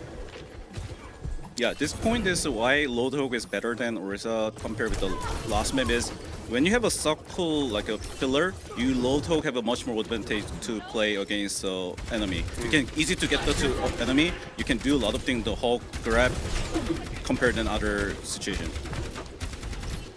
And so far, they have been playing around the architecture decently well here. So holding it, slow reapproach from the side of Rise Project, taking their time. Huge sneaky, huge sneaky. Echo, they're not even watching the where's Echo. The hook for now on cooldown. Javelin not going to find the hit. As Dan1 is really just wrapping all the way around this point, trying to find anybody that he can pick and isolate. But I told to my player this map design is really similar with the OWCS, like a central. Center, yeah. So that is one of the best map for the Load Hog because you have a house for the counter enemy dive. Well, now you've got a tree in the yard as well. So that goes up from Basa Basa, just looking to keep them alive into this one. And so far, it's been relatively smooth going for the side of Namekuji. And really just What is the One trigger or two point? kills that have been found so far as Hani over here on the flank, taking the slide out, does manage to make it out to safety. Bambi unable to pursue deep enough to find that elimination as CC2 wanting to try to get out of this position here. Goes ahead, backs away. Bambi in the meantime does find his mark. XCN going to be taken down. Ult's now coming available though. As that is going to be wiped up the Kitsune Rush, but Nozzle finding the hook, pulling him in, able to find that kill. Dan one will be able to take out one, but with the whole hog rolling. Oh, and the stylish hook in. Gets Seraphine to boot, and that's going to be the cleanup coming through. Kitsune Rush not finding any value here for them, but Arise Project still do hold on to 4 ultimates that they will have to utilize as we go into final fight territory. Good choking, good choking. He forced out the lovely sword. If they can force out the lovely sword and ult it here, this is a good idea. Nozzle is pretty isolated though. He needs to try to get out of here. All right, he's drifting back. They go their separate ways. This is good. Good fight. Oh, they force out the beat very cheap. Yep. Beat now coming through, overclock. Popped as well. Honey looking for a target, finds Basa. Gets the headshot, down one at the same time, using his ult, but Bambi's able to find the kill, but he doesn't pop the dupe, so he ends up getting taken out. XCNs will get broken by Nozzle. And Nozzle himself will be the last one to fall here. They established 99%, just need a retake. And this round will be theirs, but Arise Project able to break through the defenses. And still the problem about the Arise Project is who can touch the point, but now they have a Junker Kin. So that means they have a much more easier than compared than the Orisa. So I think this point, Arise Project have a bit more advantage of the calm, but the problem is they don't have like a control the side. Only Echo can control side, but Echo control side is gonna be 50-50. So we need to think about which Echo can make it. I see. Oh, Hottie taken very low. The heals do come through. Have to pull in, clear out on that trap. There's Nozzle getting the reflip here into their favor. Jisoo, however, going to be taken down. Basa at a sliver of HP, so it seems like it's going to be short-lived as Nozzle will just start backpedaling here alongside that Life Weaver. They get themselves out to safety. Arise Project right back into control. That's the dupe now dealt with. That's why has another ulti ready to go, and Nozzle is found, and he will be staggered. Arise Project buying themselves more time. Yeah, I think ultimate conditions still have a Rise of Project advantage, and your next copy and your next live, the soldier ulti is coming. That is two huge ultimate for the can choke the enemy and the force out, and they don't have a chance. Tree is good ultimate, but it's not enough for the counter enemy strong one shot. Hanjo need to do something for the down. If you're Hanjo, need to take the space. Oh, this is good for the Namekuji brother because Hanjo have a space. That means he can seal the kill. Oh, never mind. Never mind. Taking all that space away from him, puts him down. But Bambi does manage to come in from the side, finding that elimination. XDN now going for the dupe though onto the hog, looking to try to isolate and pick off Basa, but he manages to slink back around the opposite side of the tree. Now the whole hog rolling in from Nozzle, of course, pushing him back and also allowing to break him out of that dupe. But XCN immediately going to be able to find an elimination. He takes out Bambi, the pull in. Jisoo taking down the rampage across. Nozzle bleeding and antied. Basa up in here in the back lines, ends up falling. And that is going to be it. Nobody else can get the further touch. So very close, but still so far. Arise Project taking this map 2-0. Yeah, I think once the Hanjo have that much space, I think it's really good sign for the Namekuji brothers. But the RS Project really have a good target to making decision making to go directly to Hanjo. If that is like a 50-50 situation. If the Light Weaver cover the Hanjo, I think this match was like a Namekuji brother won. Yeah. Map. Well, I mean, you can see everything so Yeah, close. yeah. 99% in both of those rounds, but just not really able to confirm it. And I think, having that initial flip come through ended up really costing them. I mean, I thought for sure, fight win was looking pretty decent for them, but Bambi ends up dying, doesn't go for the duplicate, not trying to get those iframes to keep himself in the fight. Everything spirals out of control. Arise Project, they grab the point, then they lose it again, but then they just quick turn the fight. The duplicate from Bambi then finds no value. Just became rough. I mean, narrow margins here, though, is what we're working with between these two squads. So it does seem promising for a non-3-0 series, at the very least. I think it's really high chance to be non-3-0 series because still RS Project is not have an answer against Holcom, but they're just like doing like something way too working on. So still the other map I think Namekuji brother have a chance to win it. And seems like Nozzle have a good condition today. Yeah. I mean, some of those hooks, we've seen him whiff quite a many here, to be honest, but he's a little bit more accurate with them, a little bit more stylish, so maybe he's further upgraded his setup in the hotel room. A little bit, maybe a larger mouse pad so he can do some nice flick shots and everything like that with the hooks. But narrow margins, but they aren't able to find a round win. So Samoa does go the way of a Rise project, but that was also the map that they decided to go for. Now we get ready to go into Namekuji's pick on Hybrid, which of course is Blizzard World, because they don't pick anything other than Blizzard World. They always go for this map. I don't know if I've seen them play anything else. They never change the com. They never change the map. Nope. And I mean, again, they were playing this just yesterday. It didn't go so well for them. We saw, what was it, Hofak, I believe they were playing against? Check my matchups here. Yeah, they were playing against Ravati. And I mean, Hofak just went for Ashe on defense and just long sight lines, big hit boxes. He was having a whale of a time, and he was just putting them down. So they don't have to worry about that, obviously, as much coming into this one. But we'll see if the Blizzard World does look a little bit cleaner for them. But it's going to be Xerafi now stepping away. LT Ness is coming in for the side of a Rise project. So we do have this somewhat standard substitution. I think we've seen this pretty much every single time. Yeah, I think personally, I like to play like this way is if you separate your player by map, you have less time to be thinking about differently about the by map. So you just have a more time to player thinking about focusing about the map. Just kind of master that, that one or those two specific maps. A long time ago, we sometimes called about your special of the coast player, or you're specially about the Lijiang Tower. Have those little specialists. But as mentioned, Blizzard World is going to be coming up here for our second map in the series to see whether or not Namekuji can give us a tied-up scoreline, can take that first step towards a second series win, or if a Rise project are going to put them into another reverse sweep position. But, again, we're just hoping for some more close gameplay. And right now, it seems like these teams are hovering around a similar power level, just given how close that Koth was. But we'll see if it's going to translate to Hybrid as well. We'll be ready to jump into this one here momentarily. Look for the rally back.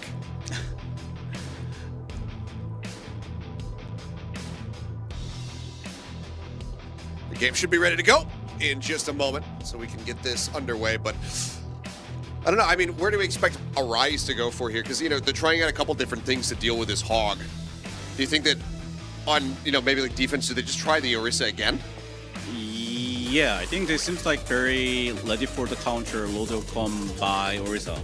Because Orisa is one of the obvious counter the loader, because once you have a spear advantage and everything, you can just do much more than compared than loader.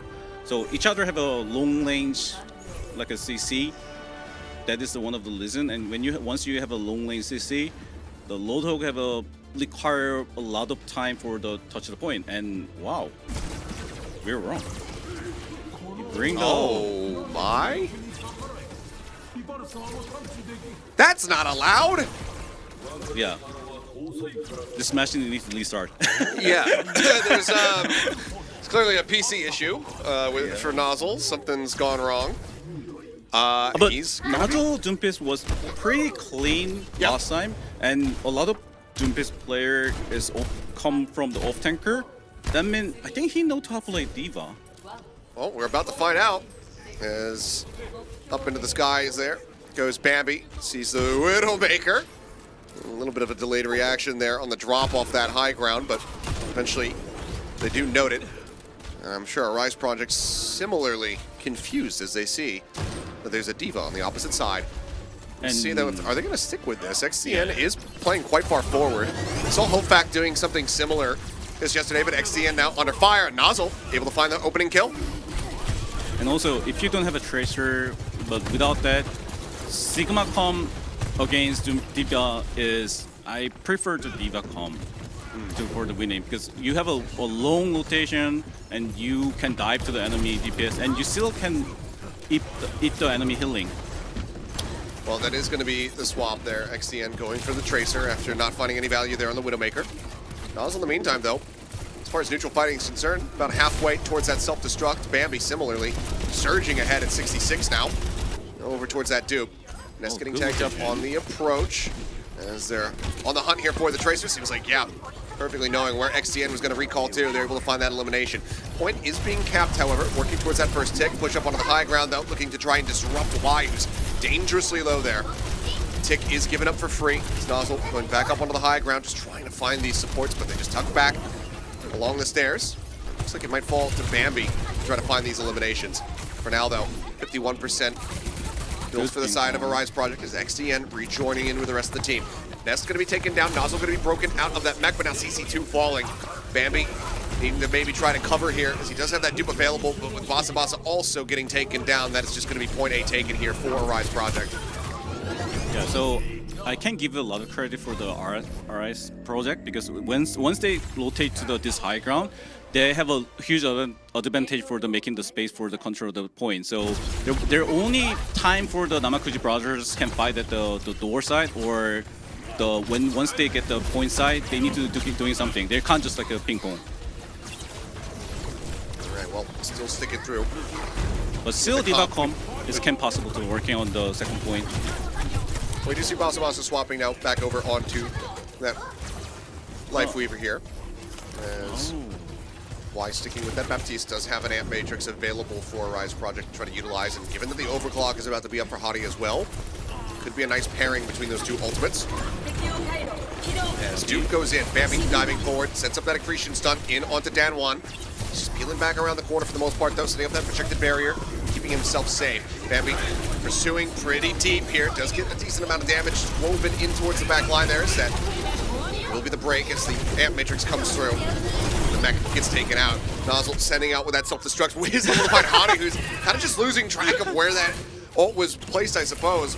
And Nozzle does safely get himself back into the mech here as XTN trying to go for the dash over. Shorted it just a little bit. Pulse bomb ends up stuck to the walkway. No value going to be found there. But in the meantime, is still steadily inching forward here for Rise Project, though.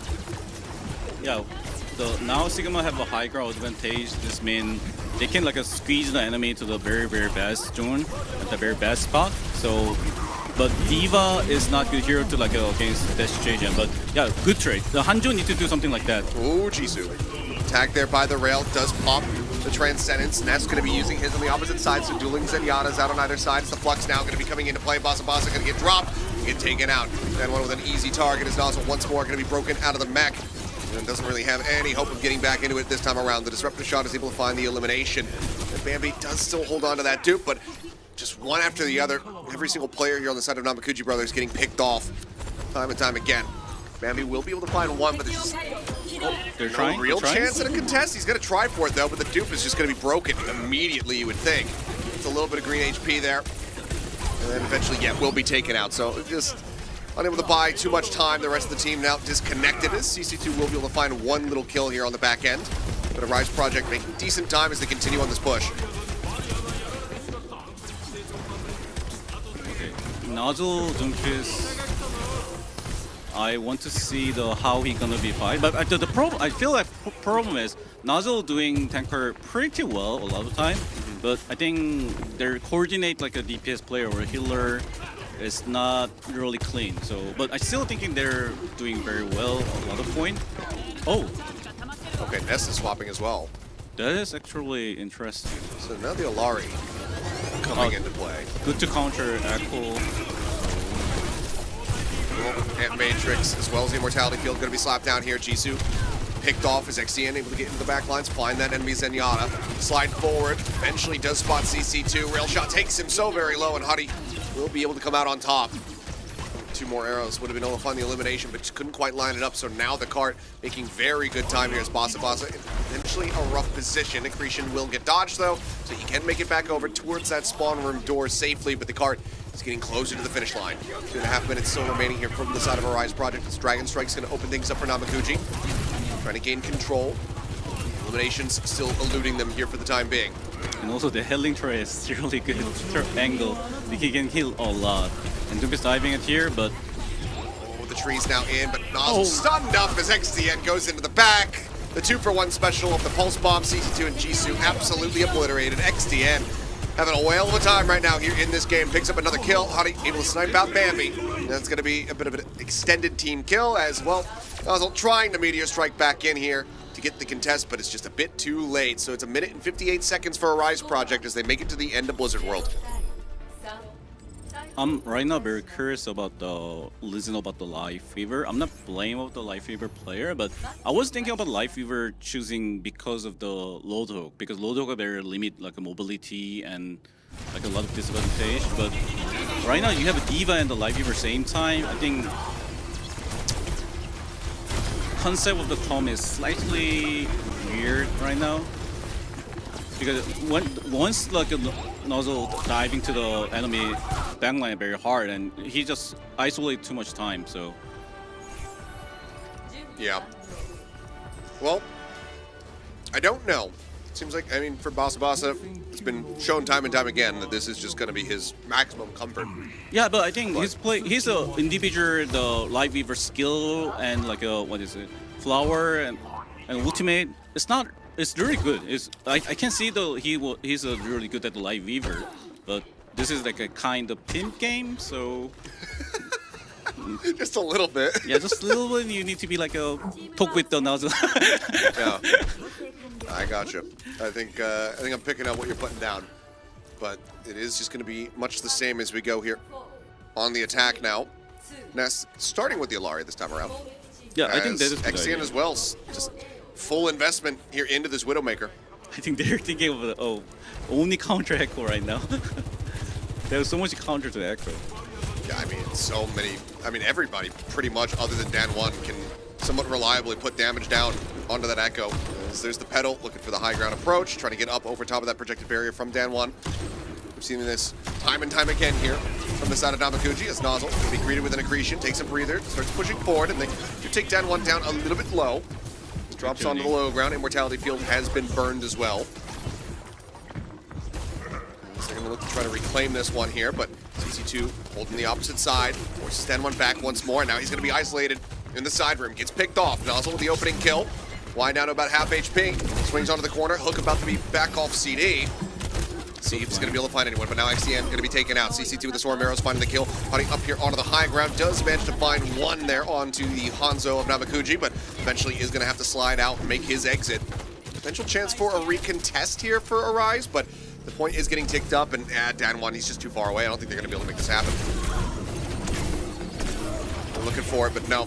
That will be the cap coming in. So monstrous time bank here available for the side of Namekuji as Honey will get taken down. Jisoo traded out. Trap now slapped right at the exit of the archway. And Nozzle, I mean, every time he peeks the corner, it's just eating damage. Yeah, also, that corner is really hard to like holding long time. So in the end, like a Sigma need to kiting, but the kiting timing, Sigma is very weak. So holding the corner is not a good idea. Well, XCN again taken out. Dan1 now.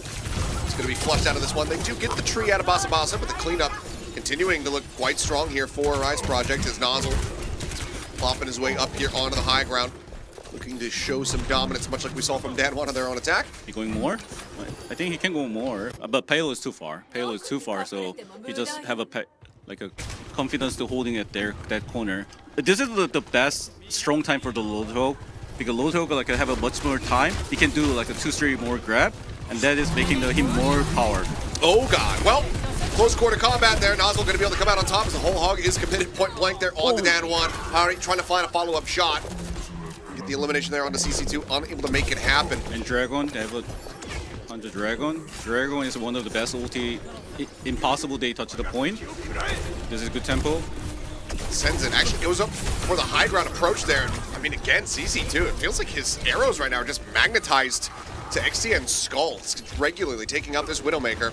And with those 2 kills, I mean, I was going to say it was looking a bit dire for Namekuji on their defense, but their attack right now is looking absolutely excellent. Because they don't have load hog at that time. That's true. That's a good point. Just run the hog no matter what. Yeah, I mean, if you're used to it, just used to it. Oh, this is best spot for load hog. He can do the joining out the enemy so well. He is out in the open as well, so they can use him as a bit of an ult battery. An Amp Matrix will try to force them back. Nuzzle just here, hiding around the corner, trying to wait for some of this healing to come through, and now the tree is going to be invested once more from Basa, so healing is not a concern. Bambi with the dupe going for this Sigma, trying to build up as the Flux is going to be popped in conjunction with the Captive Sun. Looking for a target, sends it, finds Basa, but Transcendence is rolling from Jisoo, the tree just now expiring. LT Nest still with those M1 shots, able to find the enemy killed. Gets a pick up there, hook in, pulling LT Nest forward, puts him down low, but can't confirm that elimination quite just yet. Sucked in behind the cart, and eventually the beam from Bambi will be able to get him. As the hook in, why not allowed to escape?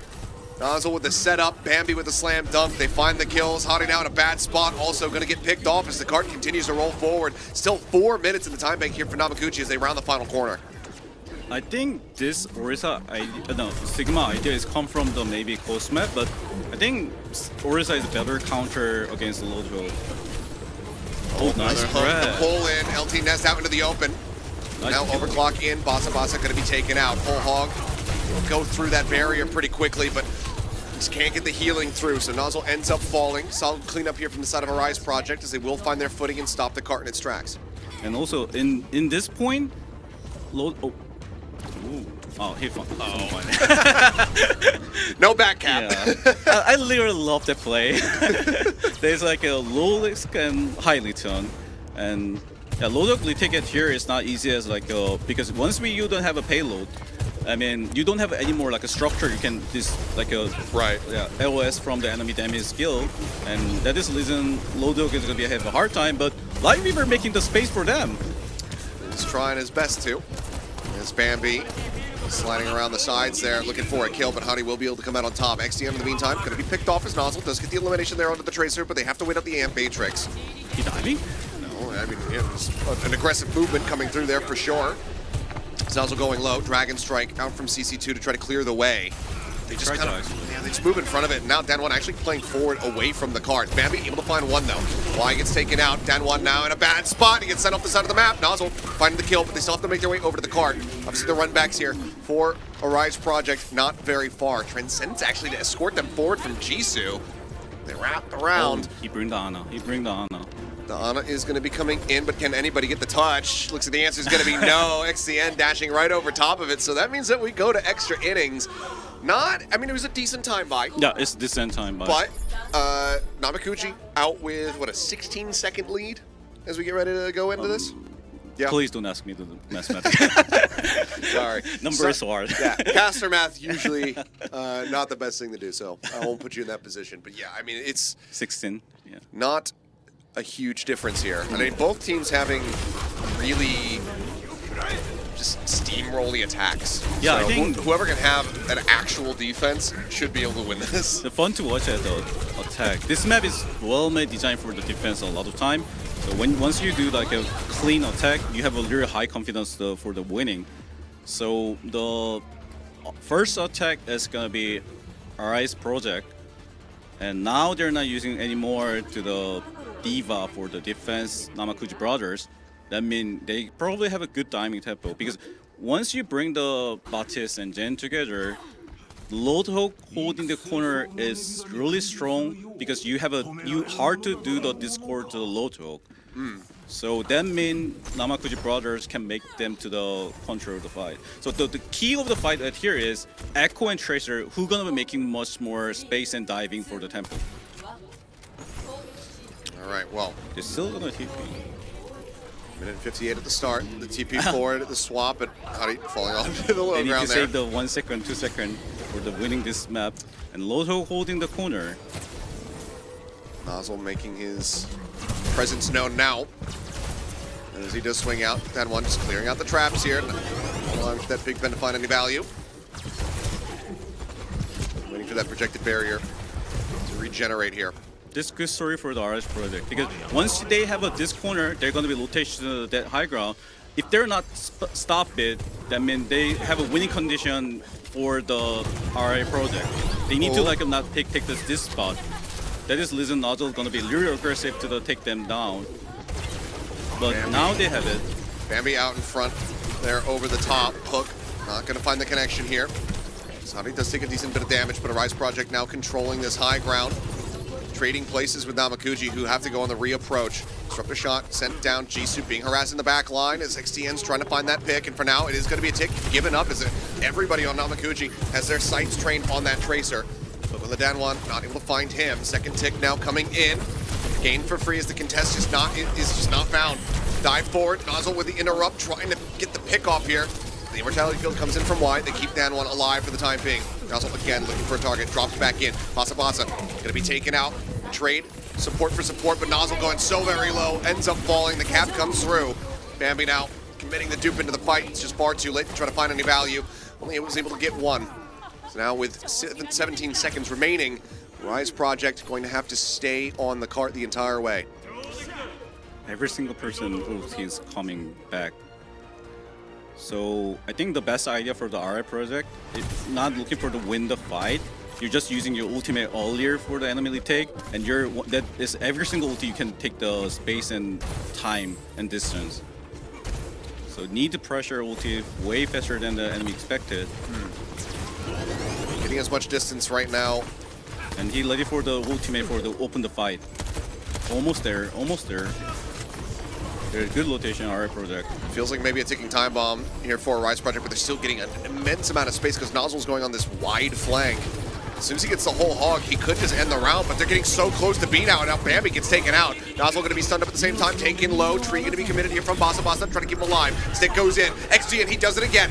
2 kills, both supports now eliminated. Nozzle, a sliver of HP, will get finished off, and that's going to be a point B cap here for a Rise Project. Oh dear. The team kill and the push now can continue. This is going to be a really hard story for the Namekuji brothers, because I think they still have a trance and the... What is it? I can't remember the soldier ulti name. The overclock? Oh yeah. That is going to be huge counter for their diving, because trance can't block the most of the time. And you have still the tempo. Oh, that's a huge grab. Okay, the pull in. Orbs out. Transcendence now going to be committed from LT Nest. Overclock from Hottie, able to find one. Jisoo going to be taken down before he can try to utilize his own ult. The whole hog is in, but Nozzle is out. The overtime continues, as does the push. Basa dead as XCN hounds him down. CC2 caught into the side room, just tucked away, ends up dying. It's going to be another extended team kill, as a Rise Project are just not stopping. And they have a ulti, Sigma ulti, so they can force out the not touch. We can clear the cart, keep things pushing, but I mean, they're looking for 6 right now. Soldier as well swapping on the Soldier 76, just trying to rejoin a little bit faster. Pulse bomb from XTN about to be available. Flux going out. I believe it's a whip. It is. Doesn't find anything but LT. Able to take away CC2. Finding the elimination. Into the back line is XTN, but Jisoo with a headshot this time will get some revenge. Clean up from Nozzle, finding one, but now Bambi going to be gone. A 2 for 2 so far. Namekuji having that run back advantage. Helix Rocket's not going to be connecting. Zenyatta is flushed against the wall. Jisoo desperately trying to stay safe, but eventually will be flushed out into the open. Dan1 able to find it with the accretion. Now the Amp Matrix through. Why? Mid-air, able to take out CC2. The cart once again pushing forward. Nozzle has no choice but to try to play forward onto the cart as the Helix Rockets take out the enemy Lifeweaver. Nozzle will fall. The dash forward. The pulse bomb is there. And my God, a Rise Project have done it. 1:58 to start. They go all the way to the end of Blizzard World, and Namekuji now have to do the same. What is the best score at the hybrid you go like a number 500? Like the furthest? Yeah. I've seen some pretty crazy ones, but that was when Overwatch was still a 6v6 game. That's when things were, I'd say, a bit different. But maybe I'm thinking of Escort as well. Because I know on Escort we have had some absolutely crazy maps played all the way back in like the old Apex days, where it was like, you know, like 9 to 7. Really? Yeah. it's some crazy ones. I think 2 days a day. Because I think Namekuji brothers attack really clean at the attack side. I think defense have a problem because they don't have a hero for the touch the point. But once you have a set of their DPS hard carry a lot of time. And also RI project doesn't know how to compare with that. Their LRA can possible to stop for that condition. But the problem is each other tanker have a problem to holding the space. That means it's really dependent on which tanker can hold the space better with your DPS. Well, everything now resting on this push. XCN again trusting in his own ability with this Widowmaker to try to find some opening picks. Namekuji, I mean, both teams very steamrolly on these attacks. Maybe they can replicate that success once more. It's going to be a very similar approach here. They're looking to get rid of that pedal. Nozzle will make his way up onto the high ground before they can clear it. But Bambi taken down. Honey with the opening kill. Once they don't have an echo, they don't have any more hard damage for the flanker. So that means it's good signal for the R project can do the damage stacking when they try to take the space. The Light Weaver tried to covering to easy comeback for the echo. Now they have a pretty good space, but still R project not gonna be aggressive. Oh, that's huge. CC2, the opening kill. How are you going to be taken down? 1 minute and 20 seconds now remaining here for Namekuji. XCN spotted there around the backside, playing on the dock. Hook in, Dan1 taken low. Immortality Field keeps him alive for the time being, but he and LT Ness both going to be hovering very low on HP, as is Jisoo, but somehow stays alive. Dan1 now eliminated. The hook in out of midair. Nozzle finding why, and that's going to be Namekuji finding the cap. You got a mid-slide too. I love the deck grab sound. Actually, that grab sound is make me like feel really pressure. Not pressure, like a fresh. Well, now Jisoo gets to just stay put. But they need to only win one fight. Sigma ulti is really good for their. Yeah. So if you're forced out the trance before the Sigma ulti, I think they'll have a really bad option for touch the point. So depend on Namekuji pressure. They need to make the snowball huge. They need to keep going on and force out their ulti and condition before they can do something strong to the den. Trying to get that timing hook there on the Hottie, but just narrowly misses it as the Infrasight will expire. Amp Matrix thrown in, the overclock available. Cart inching forward for the time being as CC2 gets tagged low. Dupe comes in, but there's the Flux, picks him up off the cart. The contest comes back in as they get dropped down. CC2 with a headshot, does find Hottie. Y as well, going to be tagged low. Captive Sun available here from LT Ness as the Dragon Strike is going to be invested, but Dan1 now finding the elimination onto CC2. He gets taken out. Y dead. Captive Sun sent in, just looking for Bambi. He's pushing around the corner. The explosion comes in. LT Ness able to find that kill, gets the healing back through here onto XDN. The cart still inching forward though. Hook forward, LT Ness taken low. Nozzle trying desperately to keep himself alive on this cart, but he cannot. The OT will plummet. It is not going to be a 6-6 scoreline. It is not going to be even more gameplay here on Blizzard World. Instead, it's a Rise project, putting their foot down, cleaning them up, and now moving forward 2-0 in the series. But I think their attack management today was really strong each other. I mean, that means they're like a really hard compared to like how to making the winning condition, and that is their prove it. So I think only they need to understand or play for the next time is defense. Once they have a more knowledge of the game and once they have a more play time, I think they're going to be really strong for the future. So focus on the defense in the, for the time being, but also get ready to get focused up for this next map, because this is the decider here for Namekuji to see whether or not they're going to be able to try to run things back, avoid another 3-0 loss here as we get ready to go over to New Queen Street. And I mean, again, the last two series now that Namekuji have played, the other team has opted into the mirror. They have brought out the Roadhog. They've been playing it against them. Is a Rise project up to that task? Are they also going to try to best Namekuji at their own game as we get ready to go to New Queen Street? That's what I'm looking forward to seeing.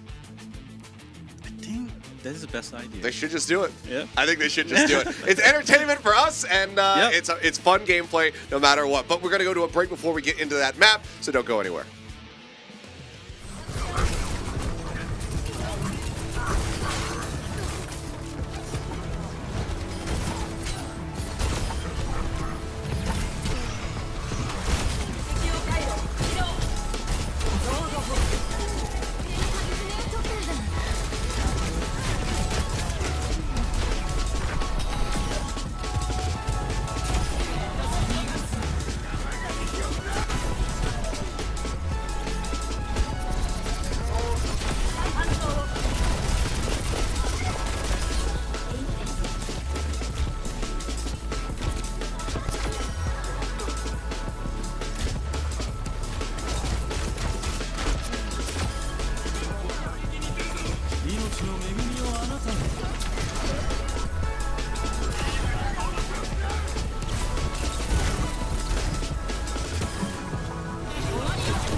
And we are back. We're now getting ready to go into our third map here in our second series of the day. Namekuji backs up against the wall. Are currently down 0-2. It's a Rise project.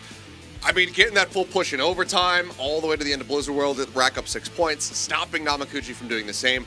Now the series is very much in their hands, and this last map, potentially last map, a push could be the decider. Yeah, push map Lodhok last time when I saw the first time the Namekuji brothers as my broadcasting, and they won that map. So Yeah. I think still they have a potential to be like making the go far. They might be able to. I mean, because this has been close. This isn't quite like some of the other Namekuji series where they come out, they're trying to run the Roadhog, and they're just kind of getting diffed by their opponent. This has been back and forth. We saw them get the 99 on both of the control rounds that were played. We saw them almost be able to get to be on their own overtime push, but the shortcomings of the composition end up kind of showing through here. So we'll see if they can have a strong performance as we get ready to go into New Queen Street here. But again, as I was talking about before the break, I'm very interested to see if a Rise project are also going to just say, okay, we will match you on this. You know, at least bring out just the Roadhog by itself and go, you know, toe-to-toe with them in that front. That would be nice. I mean, even not Lodhok, you have each other live weaver. That is also extra spice for me. Okay. I mean, we saw it. I mean, it was yesterday. I think it was only Hofak he was like the one player in the lobby there that didn't opt to go for the dupe there on Rivati. Everybody else was just like, yeah, we'll go for this. And then Hofak was like, no, I'm gonna play my Sojourn and I'm gonna destroy everybody, and he did. So I'm hoping that the players here from a Rise project are going to be feeling a little whimsical as well, and maybe we'll get that full-blown matchup, mirror matchup between these two teams. I really hope so. It'd be fun. It always is. Maybe not for Namekuji as much, because the last two teams that have mirrored them have been able to kind of destroy them. Right now, I just curious about, do they going to be expecting the our project going to be Lodhok mirror? I don't know if they expect it at all. I don't know if they... maybe the teams have communicated with one another. They've made an agreement. Or maybe it's like right when they first are loading into the map, they just say, hey, mirror, in the all chat in Japanese, and the teams just go, sure, Yeah, why not? Sure, why not? Well, screw it. We'll entertain it, at least for a little bit. We'll find out. But we do see LT Ness is going to be stepping into the back seat there, as Zerafi will be back in on the starting five.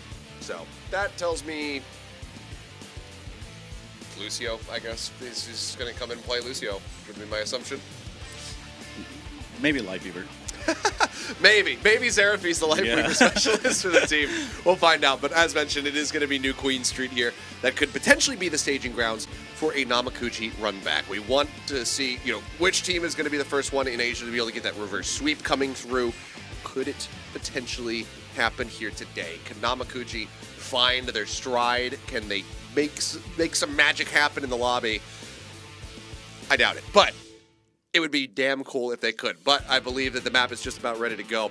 So I'll take a zoom in here and show you everything that has transpired thus far. So again, this is one of those series where if it is a 3-0, it doesn't necessarily tell the whole story. It has been close. It has been fairly neck and neck. I think it gave us, definitely the longest overtime that we've had so far in hybrid. Yeah, true. So it's been a steady back and forth here between these two squads. But Rise Project have had the upper hand ever so slightly so far. We'll see if that continues on New Queen Street as we get ready to jump into this one, because again, we just don't want any 3 Overwatch. So let's see if we can avoid that as we jump into game New Queen Street. Let's see if Namekuji can pick up a map win.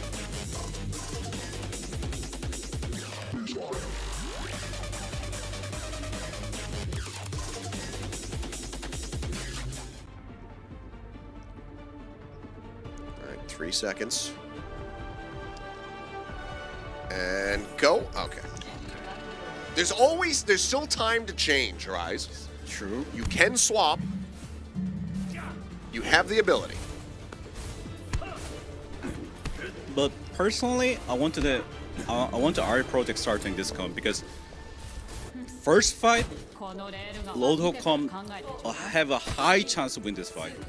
Because Junker can try to probably go rush to the enemy, and that time Hanjo, Echo, Zenyatta have a tons of time can making the belly of the fight, and also your Lotto can be stopped about their rushing. Look at the Hanjo angle. Hanjo have so much advantage for the side angle, and they need to just go to the directionally to the enemy, and that is far too Dunkerkin. They're like kind of stuck at this point. Now they have so much damage stacking during their rotation, and their only target is a Lotto, and the Lotto is not easy target to kill it. Well, they're trying their damnedest here, but it's going to be Hottie taken out as Jisoo does find the opening kill. Bot still pushing, however, for Rise Project. Will now be intercepted. It's Bambi trying to come up here on the flank. Puts down some sticky bombs. Has to back away. Wants to avoid getting taken out. So for now, Bot just going to be locked in position as Nozzle gets himself up here onto the high ground and actually can start the push for the side of Namekuji. Getting out of this spot could be a little bit tricky for Arise with the drop down here from XTN. Dashing back over towards Statue's side. Hook just going to go a little bit short from finding his mark. Good angle for Hanjo. Good damage stacking angle. But the problem about the pushing hard. Uh-oh. Well, yeah, that's the Colosseo difference there as RP is able to run him down. Get in on top of him. Now, Life Grip does pull Jisoo over to safety. Rise Project once again gaining control here of the bot. Kind of just playing the inside track, just back and forth. Just back and forth a lot. I think we're going to be in for the full 10 minutes of push between these two teams. They have a tree right now. The tree is... They can take the space, and this is close fight for the Lotto. So definitely this is going to be advantage for the Hanjo and Lotto for the fight, this fight. Okay, well the shout out. Dan1 trying to keep everybody alive. Dash through. Hanzo going to be taken down. CN dead. Rampage used. Nozzle going to be antied out here as they push Hottie up that high ground, but it's just enough for him to be able to weave in that rail shot and find the kill. Now their own Rampage trying to be used there, but Bambi, the duplicate just ends up expiring and Xeraph's able to find the kill. So Rise Project going to go ahead and resume their push, only having to use the one ult. And also, Sojourn Sneaky Raisa is always going to be making the huge value. This is one of the best spots for the Sojourn. And also Genji Sneaky, any DPS Sneaky at here is going to be making the value for the when they lead taking to the enemy side. I mean, enemy lead taking is always going to be better here. Now they're not ready for the pushing hard. Lodo try to touch the point. Now they stole the point. Oh, yeah, this is good. Good signal. Yeah, I'm stealing the bot away here from them. Blade pulled. CN looking for a target, but so far is really only seeing the enemy Roadhog, which isn't going to be a good one, so we'll have to resheath the blade. But Hottie able to find CC2 once again. The rails just continuing to be deadly for him. They force out the Transcendence from Jisoo as well. Who's now at risk up there on that high ground. Getting worked lower and lower, and you can see the double dive in. Wanting to try to find the pick. Life Grip to try to pull him out to safety, but Dan1's right there with him. There's the hook. We'll send Dan1 off the side of the map, but Dan1 takes him with him. Getting the pullback on the knife to send Nozzle over the edge. Oh, man. Oh, we have fun here. True. True. I never expected that thing could have happened. I mean, that's just like, that's new age, like Hog v Hog, where you used to get hooked off the side and you pull them back down into the pit with you. But then one making it happen with the knife. Oh, dear. Well, checkpoint is obtained here for the side of a Rise Project. They give up some space, though, allowing Namekuji to slink their way back in as Overclock. Gonna be popped. Hottie trying to get the kill there on the CC2, but yeah, the sneaky backstab play not going to come to fruition. Jisoo's able to shut that one down. Insane Rush in the meantime was used by Wide. The bot continues. Back here in the hands of Namekuji. CC2 looking for a target, turns over, plays off the back of that hook, and Wide gets taken down. XTN at the same time. Picked off, so push can finally resume here for Namekuji. Yeah, Nozzle can make in the snowball situation because still the same situation. Lodo taking the close angle to the enemy. Once they target the Lodo, it's going to be disadvantage for the enemy. This high ground opportunity is really good opportunity.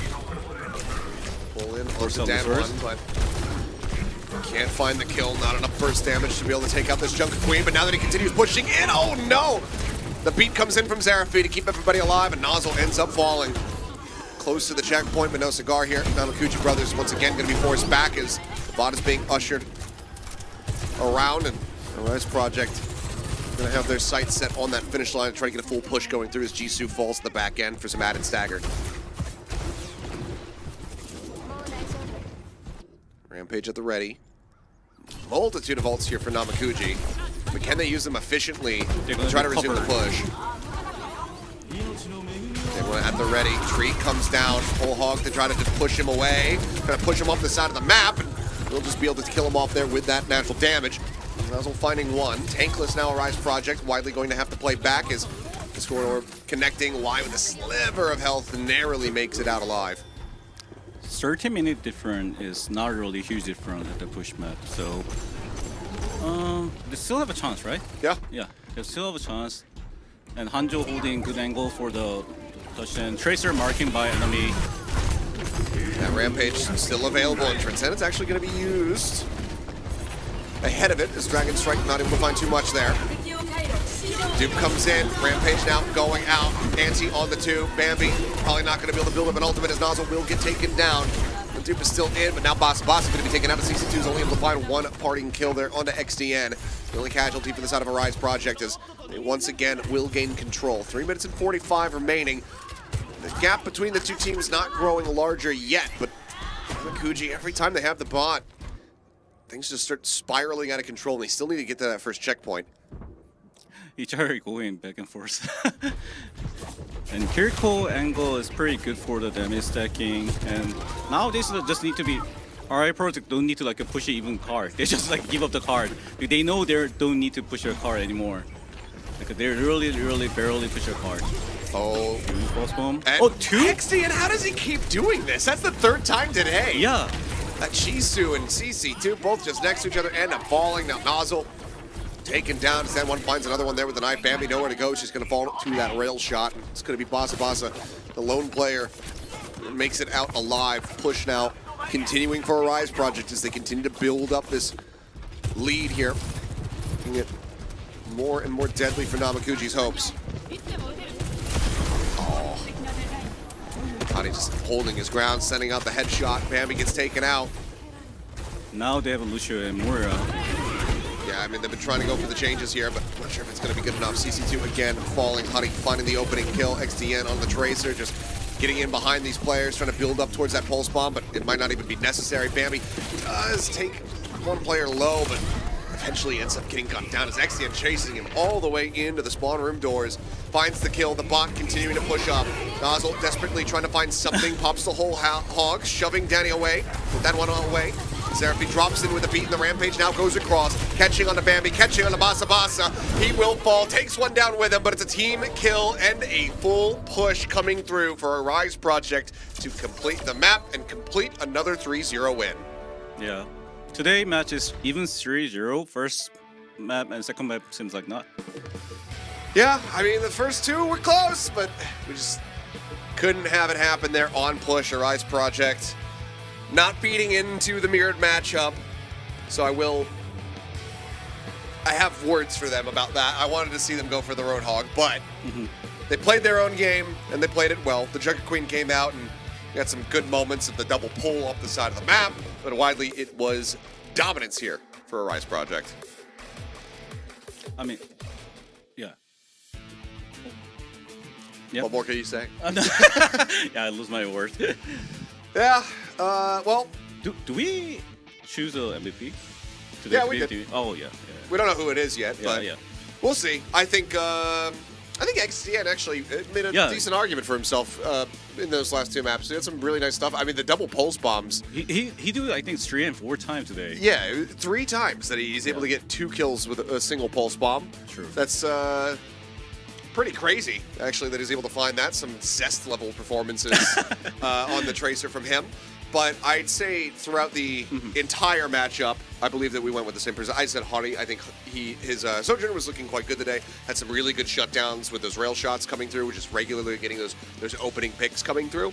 But we'll have to see if the other voters agreed with us. So we'll find out in a moment as we get that player of the match ready. But rough stuff here for Namekuji. Another loss. The 2 losses, 1 win theory has now been broken. So maybe 2-1, 3-1. Maybe. that's all that the Namekuji fans out there can hope for, I suppose. But we'll have to just wait and see. But let's go ahead and take a look at our player of the match and see who is getting the accolade here today. As we'll go ahead and fly that up on our screens, and it is Honey. I mean, he always do the really high performance when he bring up the Sojourn, because his ultimate tempo and he aggression, the diving, no hesitation to the play style is make them to the why he have a confidence this year. So I really want to see the meta. It's more this kind of Sojourn meta. And once they have a Sojourn meta, I think their ranking of the right now is gonna be more higher than right now.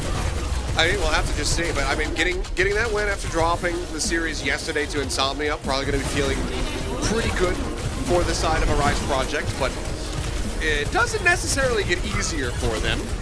So need to continue putting up stronger performances like this in the future series, because I mean, their next 3 opponents are some of the top teams that we have. They already got through. They went through Insomnia. They suffered a 0-3 loss there. Next up, they have Varel. Then they have Six Blow, and then they have Pandia. Really? So, yeah, they have to go against all of the teams that are currently ranked near the top of the standings, back to back to back.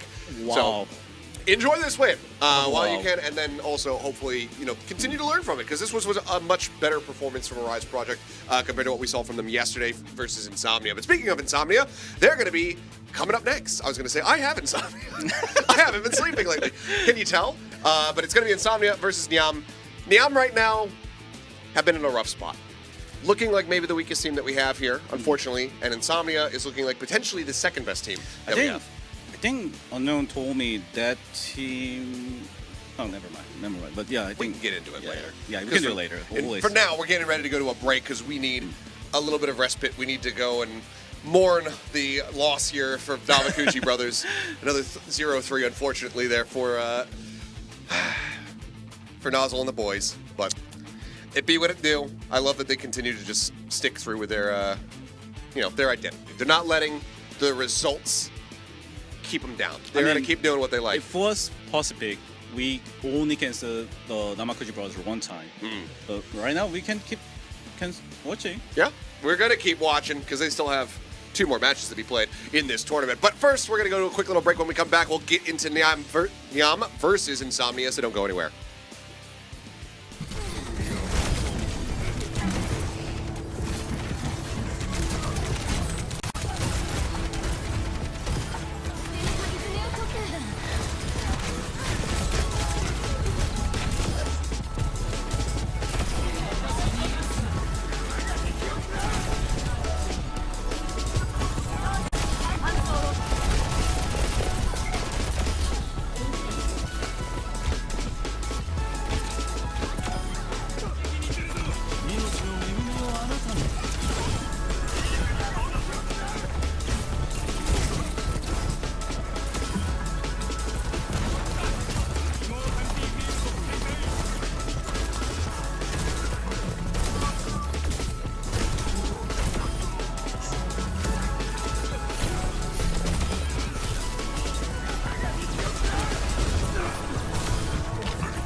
we are back. It is now time to go into our final series of the week here for our Japanese division.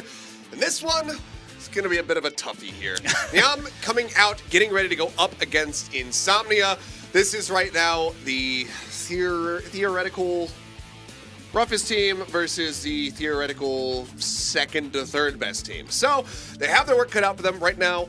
Nyam, it has been 4 consecutive losses. They've only been able to pick up 1 single map win across all of their series. So it has been a pretty rough go of it thus far. If you only win the one map during the whole series, that is really suffering. Like yeah, it's been pretty brutal for them. Yeah. So they're 1-12 right now as far as maps are concerned. They were able to pick up 1 map win versus Hayabusa. So it has been a rough go of it here for Nyam. So it does feel like this is a bit of a floor versus ceiling matchup, unfortunately, between the 2 squads. But for Nyam, I mean, Nyam, it's really just about coming out here and just giving it your all. Try to catch Insomnia maybe off guard, but Insomnia in their own right have been looking very, very strong. 3-1 victory versus Pandia, another team that has been up near the top. They did take a map off of Varel, who are looking like the clear-cut #1 squad that we have out here in Japan. And then a 3-0 versus Arise Project yesterday. So Insomnia have been on top of their game. They have been looking deadly. Our question is, Nyam, can they surprise us here today with a strong performance? We're going to find out in a bit, but first we'll take a look here at the starting 5.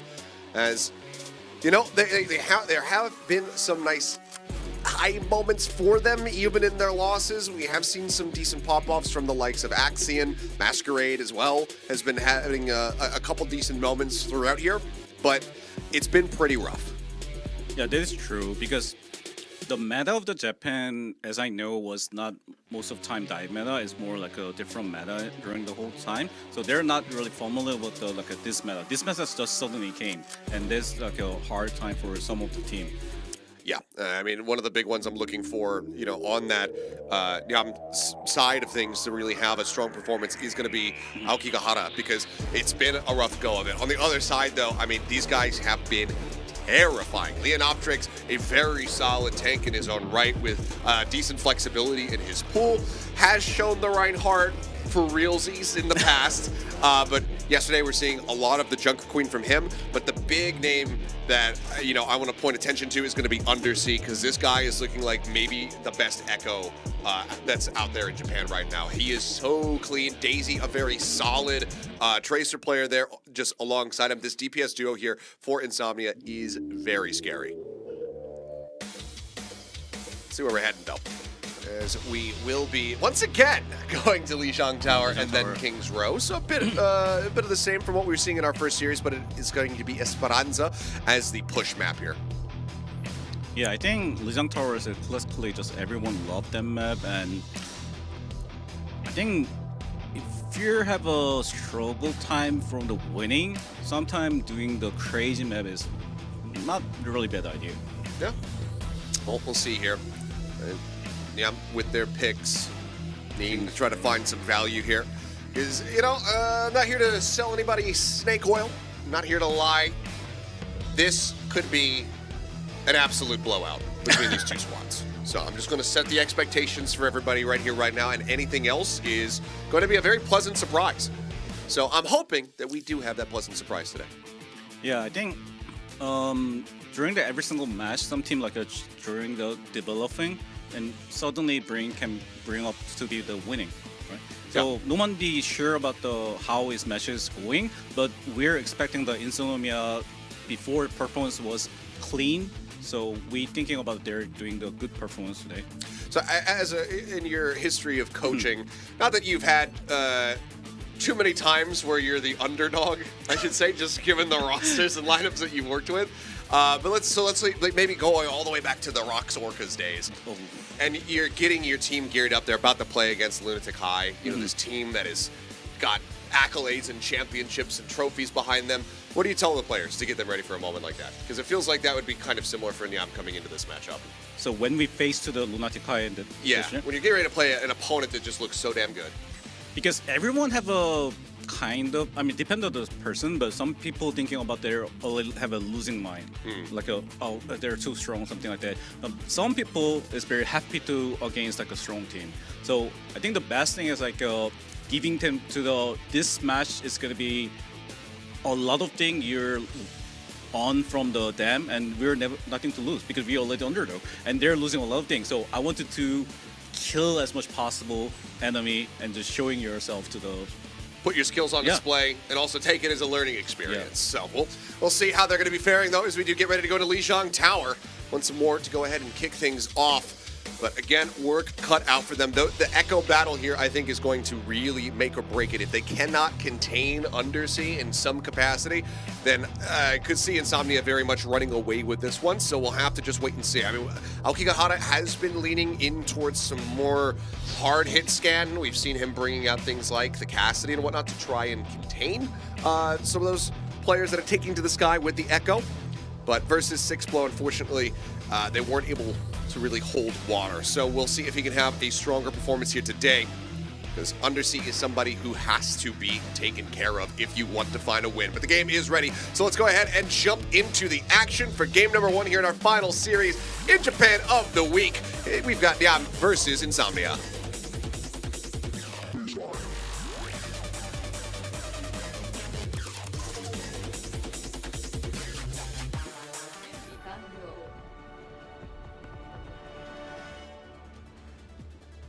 Alrighty, and it looks like they might be sticking with some of that hard hit scan again, as we see Aokigahara coming out here with the Soldier 76 for the time being.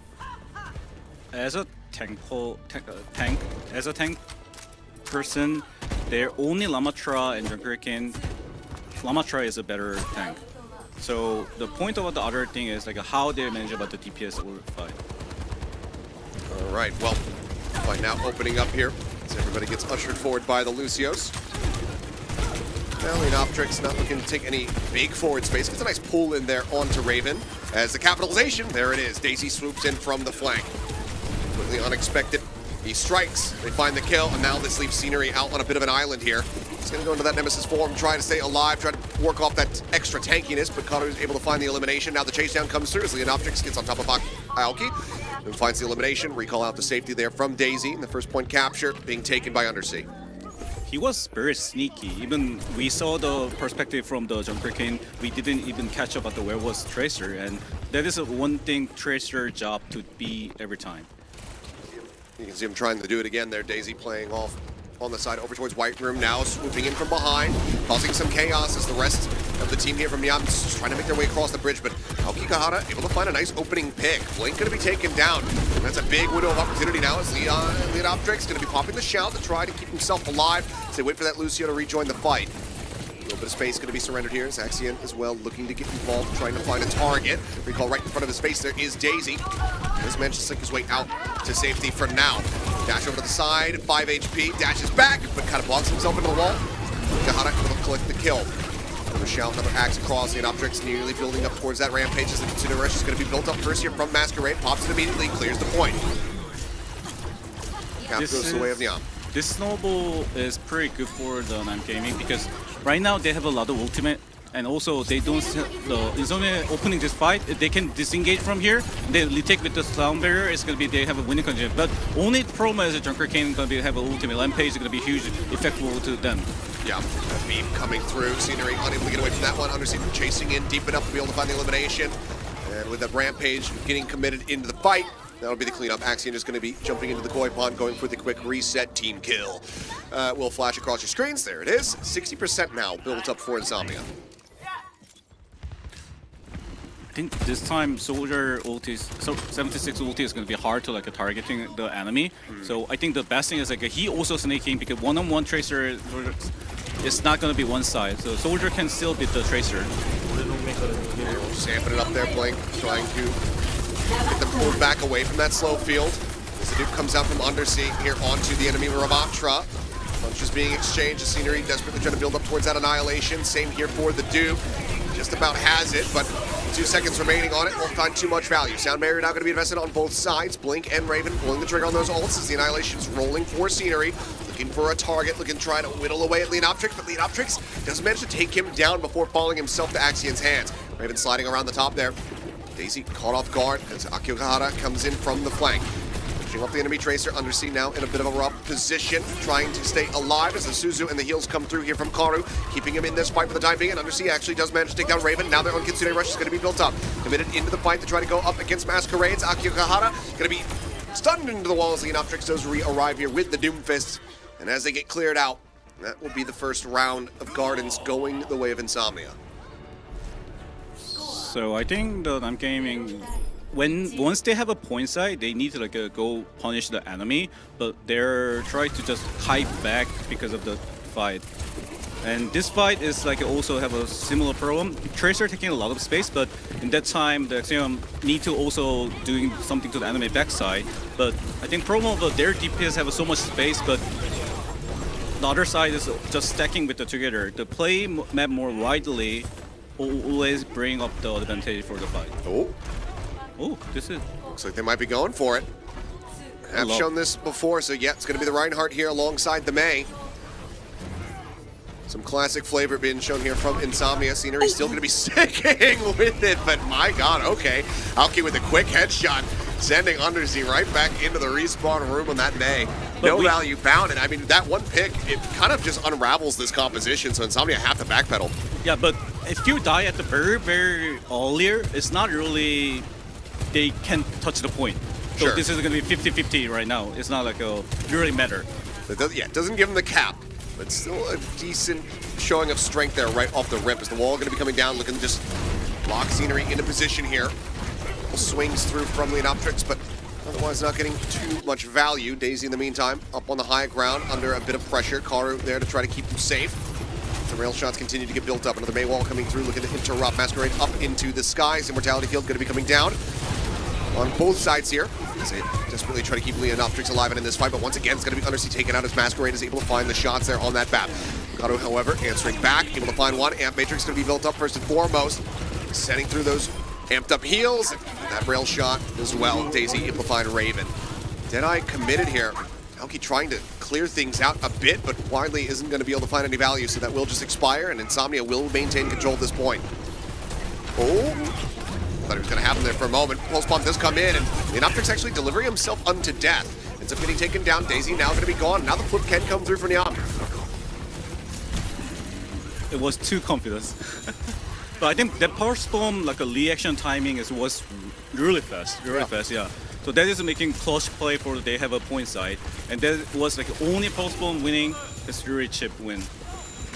Well, Leonoptrix not even going to stick around to try to get that shatter built up. He does swap it over, joining Scenery in the Ramatra battle as they go pushing forward. Blizzard going to be thrown down. Scenery frozen, Immortality Field locked in, but the focus fire is just too strong, so they managed to take him out. Masquerade slinking away, keeps his life intact for the time being as they call burn there from Axion. They try to delay the cap on the point from coming through, but eventually it's going to be found. Now they chase forward, looking for some additional stagger kills. Great slow lob in there from Leonoptrix to help catch Masquerade.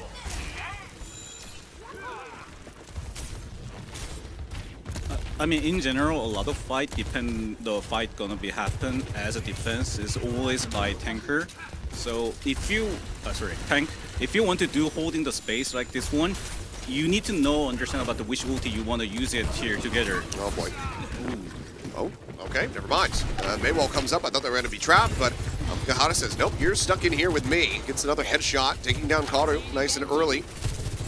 As they go on the reapproach here for the point. Sound Barrier, Annihilation, both available. Daisy going to be using that overclock here on the high ground, but with the beat shielding coming through, he's not going to be able to find too much value. Needs those shields to go away, but the rest of his team is falling around him. His blink gets taken out. And I actually don't even know, was that an Ajax? I didn't see the shielding coming out. I could have missed it, but either way, ult is gone, as is blink. Kills picked up. 96% is where Insomnia get to, but I'm now in control and still holding on to 3 ultimates. And still, this is possible to be like they touch the point, but I think I thought he was going to play it out full sneak mode, try to get in there with that pulse bomb stick. Makes his presence known, just currently still harassing, inching ever closer to try to get this. And I mean, he's got 3 juicy targets right around the corner. Excellent patient play being put on display here from Axiom, because I know if that was me, I'd be diving in already just to trying to find that pulse bomb stick. Annihilation going to be coming through. Axiom, his patience pays off. He's able to find one. Now we're going to be taken down as the Immortality fields get cleared out, but now there's going to be a Blizzard thrown in onto the floor as Daisy comes around the backside, catching Aoki completely off guard. Raven only able to find one before getting taken down, and just given that this is already at 98%, Axiom will be able to get the touch, but he will die, so that overtime not going to last, not going to get reset. Insomnia will be able to take Lijiang Tower with a 2-0. I mean, I have a lot of things to say as a coach. By all means. So I think once Tracer have their B side and behind that situation, the Tracer doing a lot of things. Everyone saw that. So the point about in that situation, even point is ours. It's the tempo of you need to be aggressive. Even they have a lot of ulti. If you're just giving to time to the enemy, in the end they will have an advantage. So you need to grab the chance to fight. That is the point about the. I mean, the problem about the fight was before was once they have an enemy made ulti, they're just using for directly to the Lamatra, and then he just died from there. So I think the decision making that kind of fight by Broadcom is always by tank. So you need to make sure about the every single people where they play, and you need to be coordinated for the fight. Well, I mean, it was good isolation and just quite a bit of punishment there on the scenery. I mean, like you said, just consistently getting walled off away from the rest of the team. You know, the Blizzard coming through, just fully isolating and picking him off, and it's just incredibly difficult to try to fight against that one for the side of Nyam. I mean, overall, I will say some better showings so far from Aoki Gahara. I think he had some really nice shots, something that was lacking significantly from them in their previous series. So if he's going to continue to kind of have that level of impact, then maybe things could get better as we open up the maps a little bit more moving forward in towards hybrid, because we've seen a little bit of Cassidy on King's Row. It's something that he could continue to play through as we get ready to go after that map, because you know that Undersea is still going to be playing that Echo pretty much no matter what. So I think that if he's going to continue to click heads the way that he has been, there's potential here for Nyam to certainly make this a lot more competitive. Yeah, I think King's Row, the hierarchy is not as much high as compared as different map. So I think that's a good idea, but I think always for me, the Hollywood is way easy to control the Echo. Oh. Sorry, we have a substitution. Leonoptrix is actually going to be stepping back as Godsam is going to be coming in. I did not see this coming. Yeah, me too. But okay, so Insomnia changing up the tank line. What does it mean? Do we get more Zarya, perhaps? Maybe that's something that Insomnia were observing earlier on, and they say, hey, you know what? We want to pilot this. So we'll have to just wait and see as we get ready to go into that one. But as mentioned, it is going to be King's Row with Nyam first on the defense. So need to have a strong one off the rip. We'll see what this does mean. But yeah, I mean, actually, we were talking about it before. So I mentioned saying, like, oh, you could play the Cassidy again going into King's Row. We already talked about it. Having that high-low control, maybe something like the Ashe could end up being a little bit better here for them. Yeah, I think Ashe is better if you compare only his skin. Yeah. But Ashe is kind of hard to cover. Right. Yeah. Well, we'll see what they have prepared for us, as well as what Godsam is going to be bringing to the table for Insomnia. This is I really have a curious point. I mean, six floor, they have some competitive, they have a scrim partner, a scrim with some team. That is the reason they're bringing up to the Zarya today. So maybe it's Insomnia. Yeah. All right. Well, very well could be the case. The game is ready, so let's go ahead and jump into this one, see how Nyam is going to be fighting back here against Insomnia, who are currently out in the lead 1-0.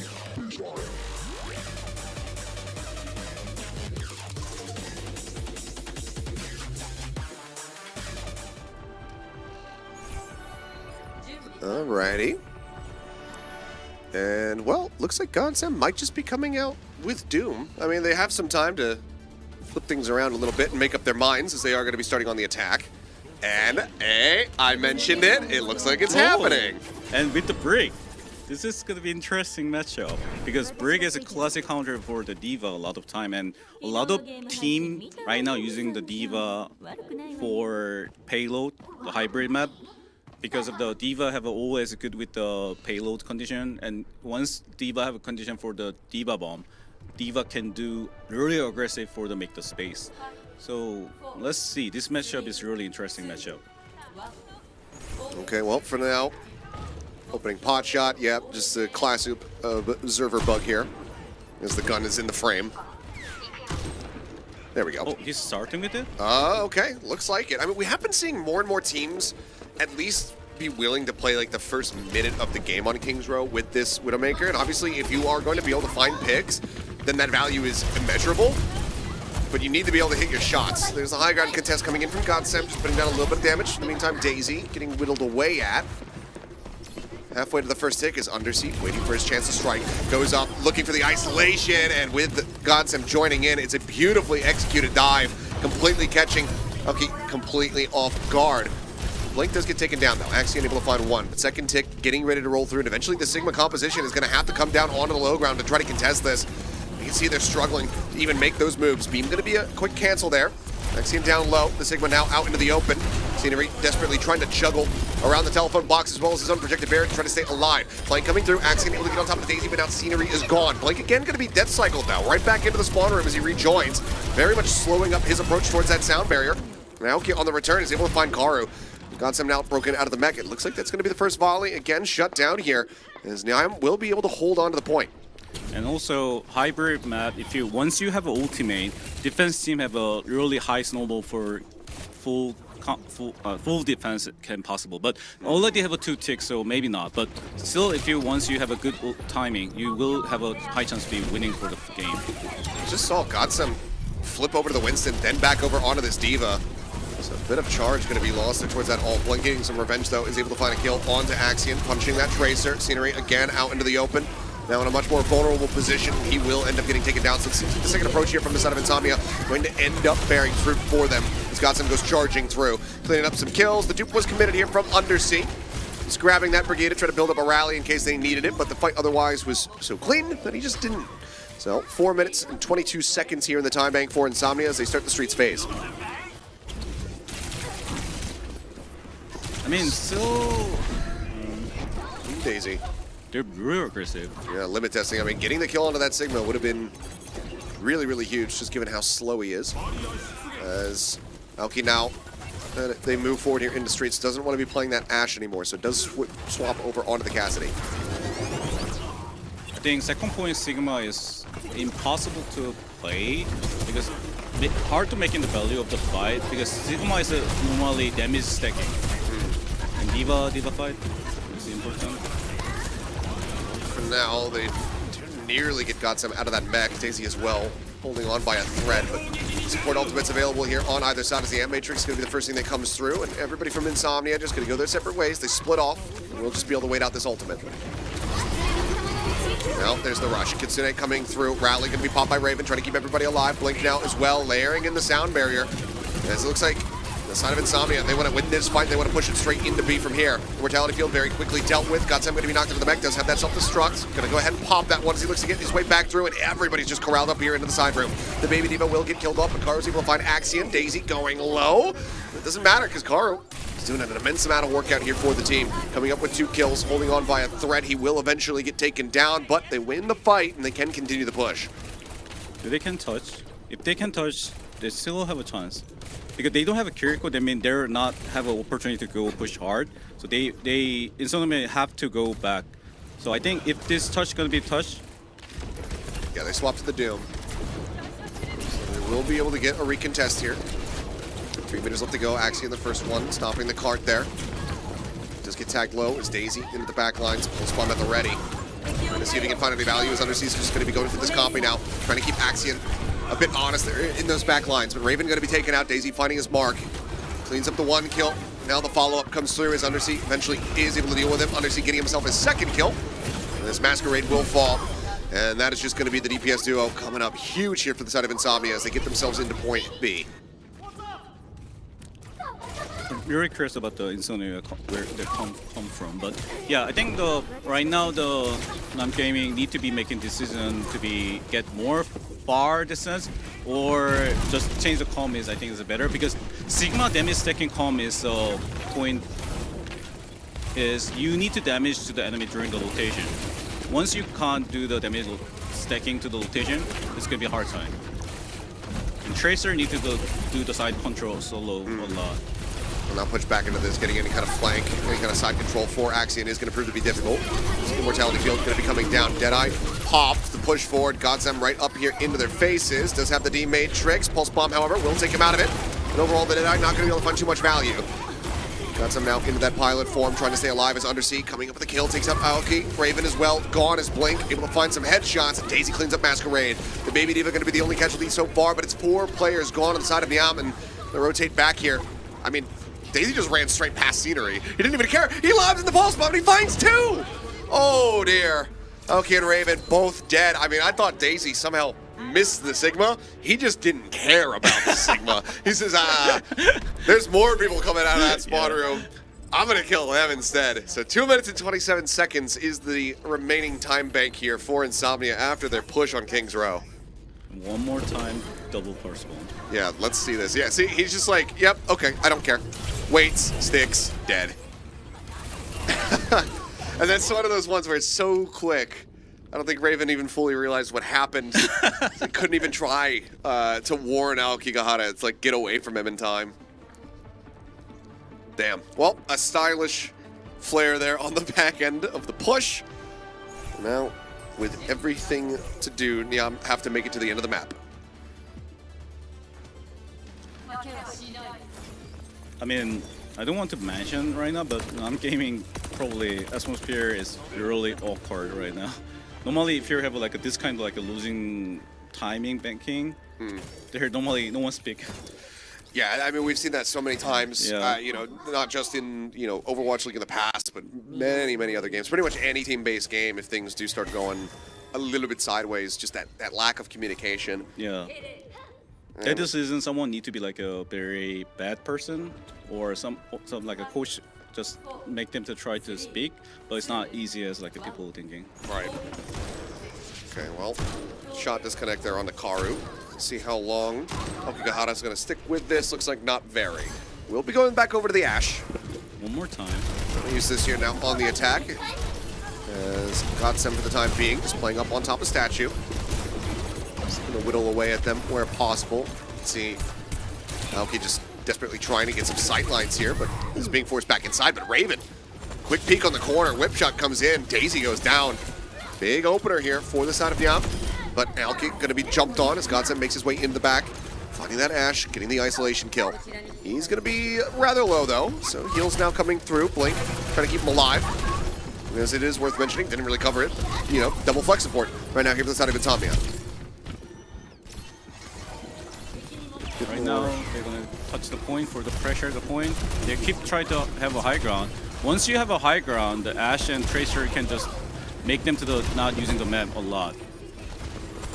Hunting around the back, looking for a target. Undersea eventually going to be found. Blink as well, low on HP. We'll find some stability here as the first tick gets ready to come through for Nyam. Snatch that one up. Axion continuing to build towards that first pulse. Daisy, worlds behind at the moment.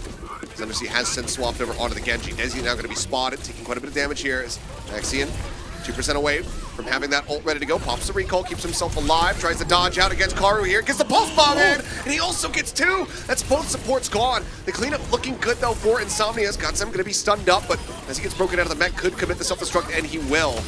So that he still managed to clear out this fight, but with the faster runbacks here, Nyam do have a bit of an opportunity where they can try to get this punished, because Blink and Karu are both going to be very slow.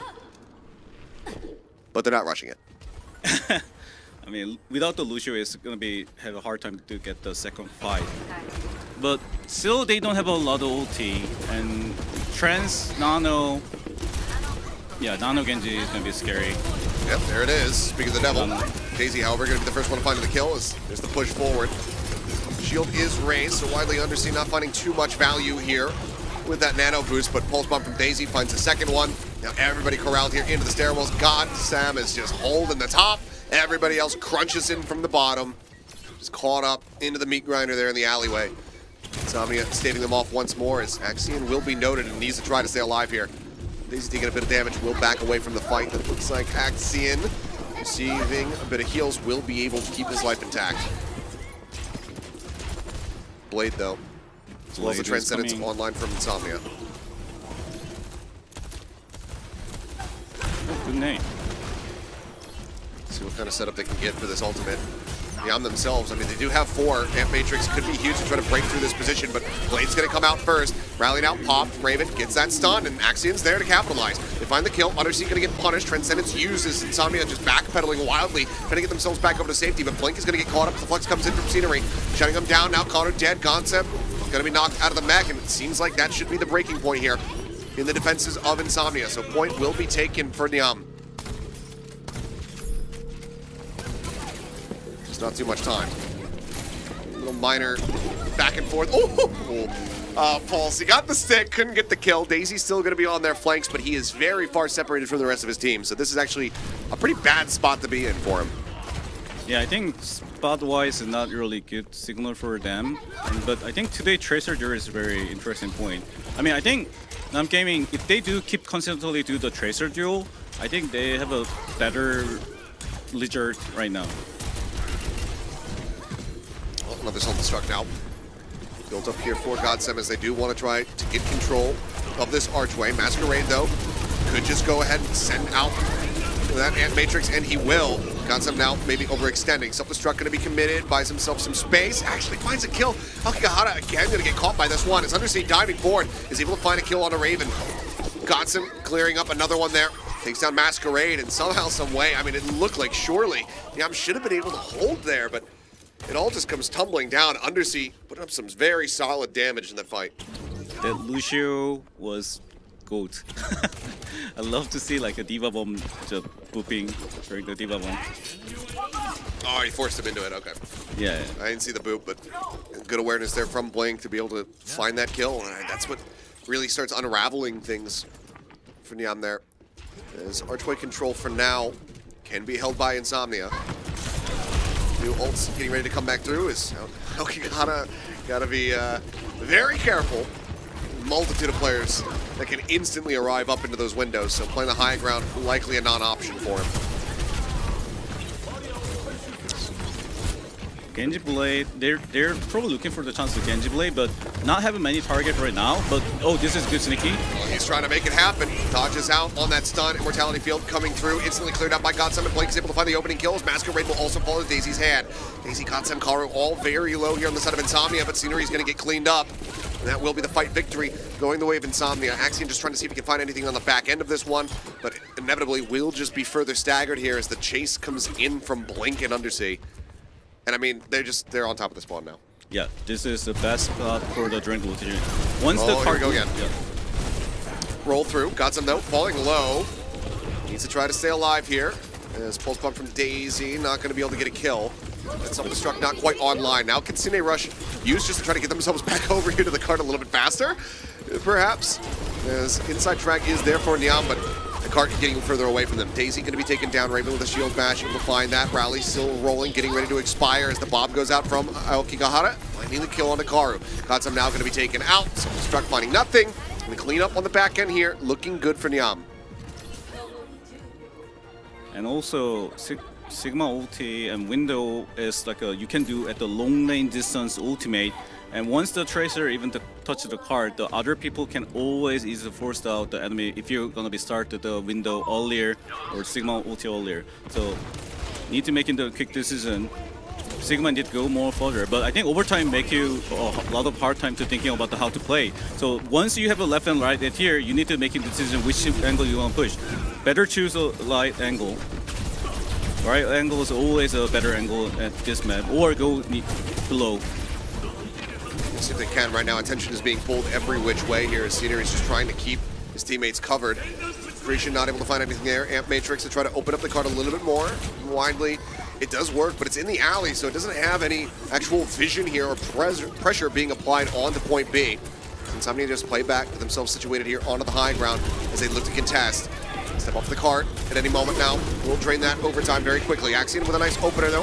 Able to find one. Aokigahara taken low as the Flux comes in from Scenery. Looks for the drop down and Karu's going to fall. Blink alive has the sound barrier, but seems like the call is going to be made to go ahead and save it. This fight is done so. So another minute and a half going to be added to the time bank here for Nyam as they continue to push towards the end of the map. So if you guys remember about once they're using Genji Blade and Lucio Bit, there was like a too much good ulti using in the same time. You can win the fight, but you're never gonna be win after the fight. So there was snowball about this situation gonna happen. And Lily, if you're using Lily perfectly this map and this point, I think Nam Gaming can capture the point. Certainly looking for it, but they need to try to do it with some time remaining for themselves. Otherwise, they will just be playing for a draw if this ends up being in overtime. Sound Barrier dropped in as Blink still wants to pull the trigger on this fight. Go rushing forward, Kitsune rush as well here on the back end, just layering in both of these ultimates. Pulse bomb from Axiom, finding a lot of damage, not quite finding any kills here. For now, Nyam holding their own. Rally, hoping to escort them forward. Godsam going to be taken out of the mech. He was 1% away from having that self-destruct online. Now is going to have to use it after he respawns. For now, they have successfully contained Insomnia back over towards the spawn rooms, however. 28 seconds remaining. If they can continue on this pace, they can finish the map with a little bit of time left, but Insomnia is going to be throwing bodies at this cart as they come back up. Bobby's good ulti for the counter Genji dash and everything. So once you have a Genji Bob, Genji is hard to like a blading. Okay, well, Daisy going to be gone. Godsam going to be taken out. The blade burned down. Okigahara able to find one with the dynamite. Axiom cleans up the baby diva. And now it's all on Karu. Can they get it though? No, the overtime is going to come rolling in right before it. They get the team kill. They get the finish. But unfortunately for Nyam, they cannot get the win here, but they can get the draw. Draw is still better than losing. Oh, for sure. But getting that second map win is a little bit further away. But a draw would extend this. It would stop Insomnia from getting up the match point. So maybe that's how we avoid another 3-0 series. As I mean, it's slow going, yes, but I mean overall, just I think great perseverance from Nyam. Yeah, your Ash is working right now. This is understate the Genji, and Genji performance is not good as like a Echo. Their strategy is actually working. Anyway. Well, now they need it to work for the next 2 minutes and 27 seconds. As it looks like Undersea is just going to be going right back out here with that Echo. Not going to be starting on the Genji or anything.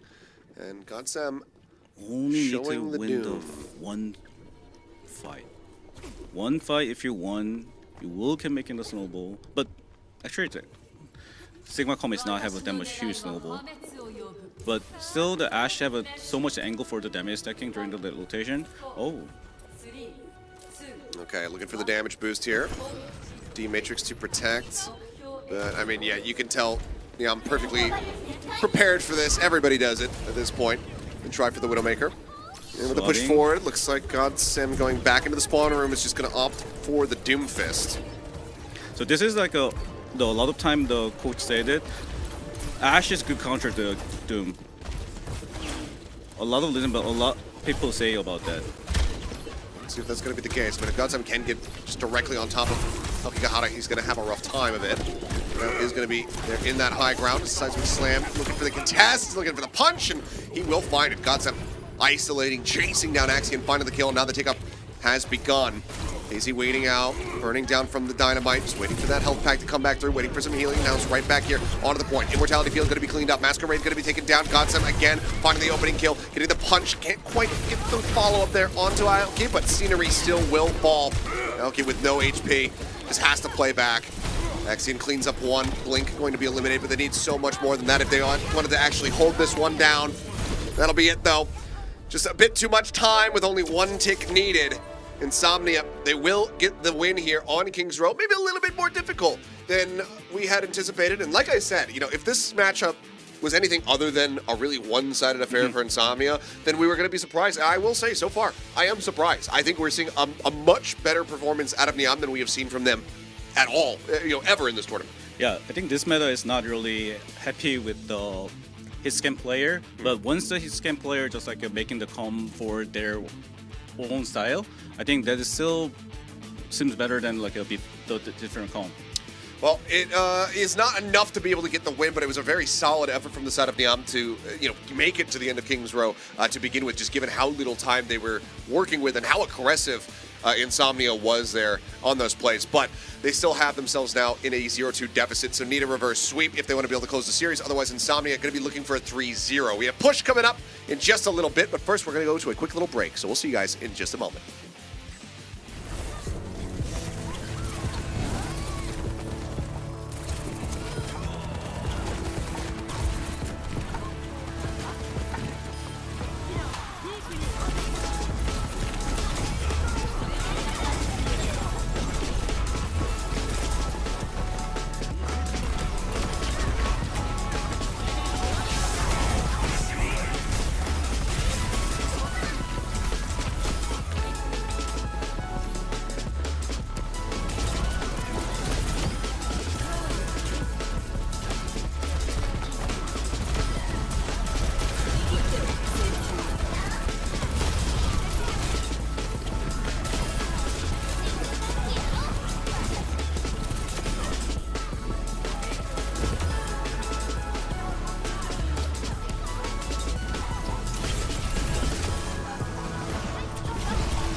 And we are back. It is now time to see whether or not we get a full day once more of 3 Overwatch, or if Nyam can pick up their second map win here of the tournaments. They've been playing a pretty tight game, pretty close here against Insomnia, which again, I think a positive sign, very positive trend for them at the moment, but those wins still eluding them. So now we get ready to go into push to see whether or not they will be able to actually get that win.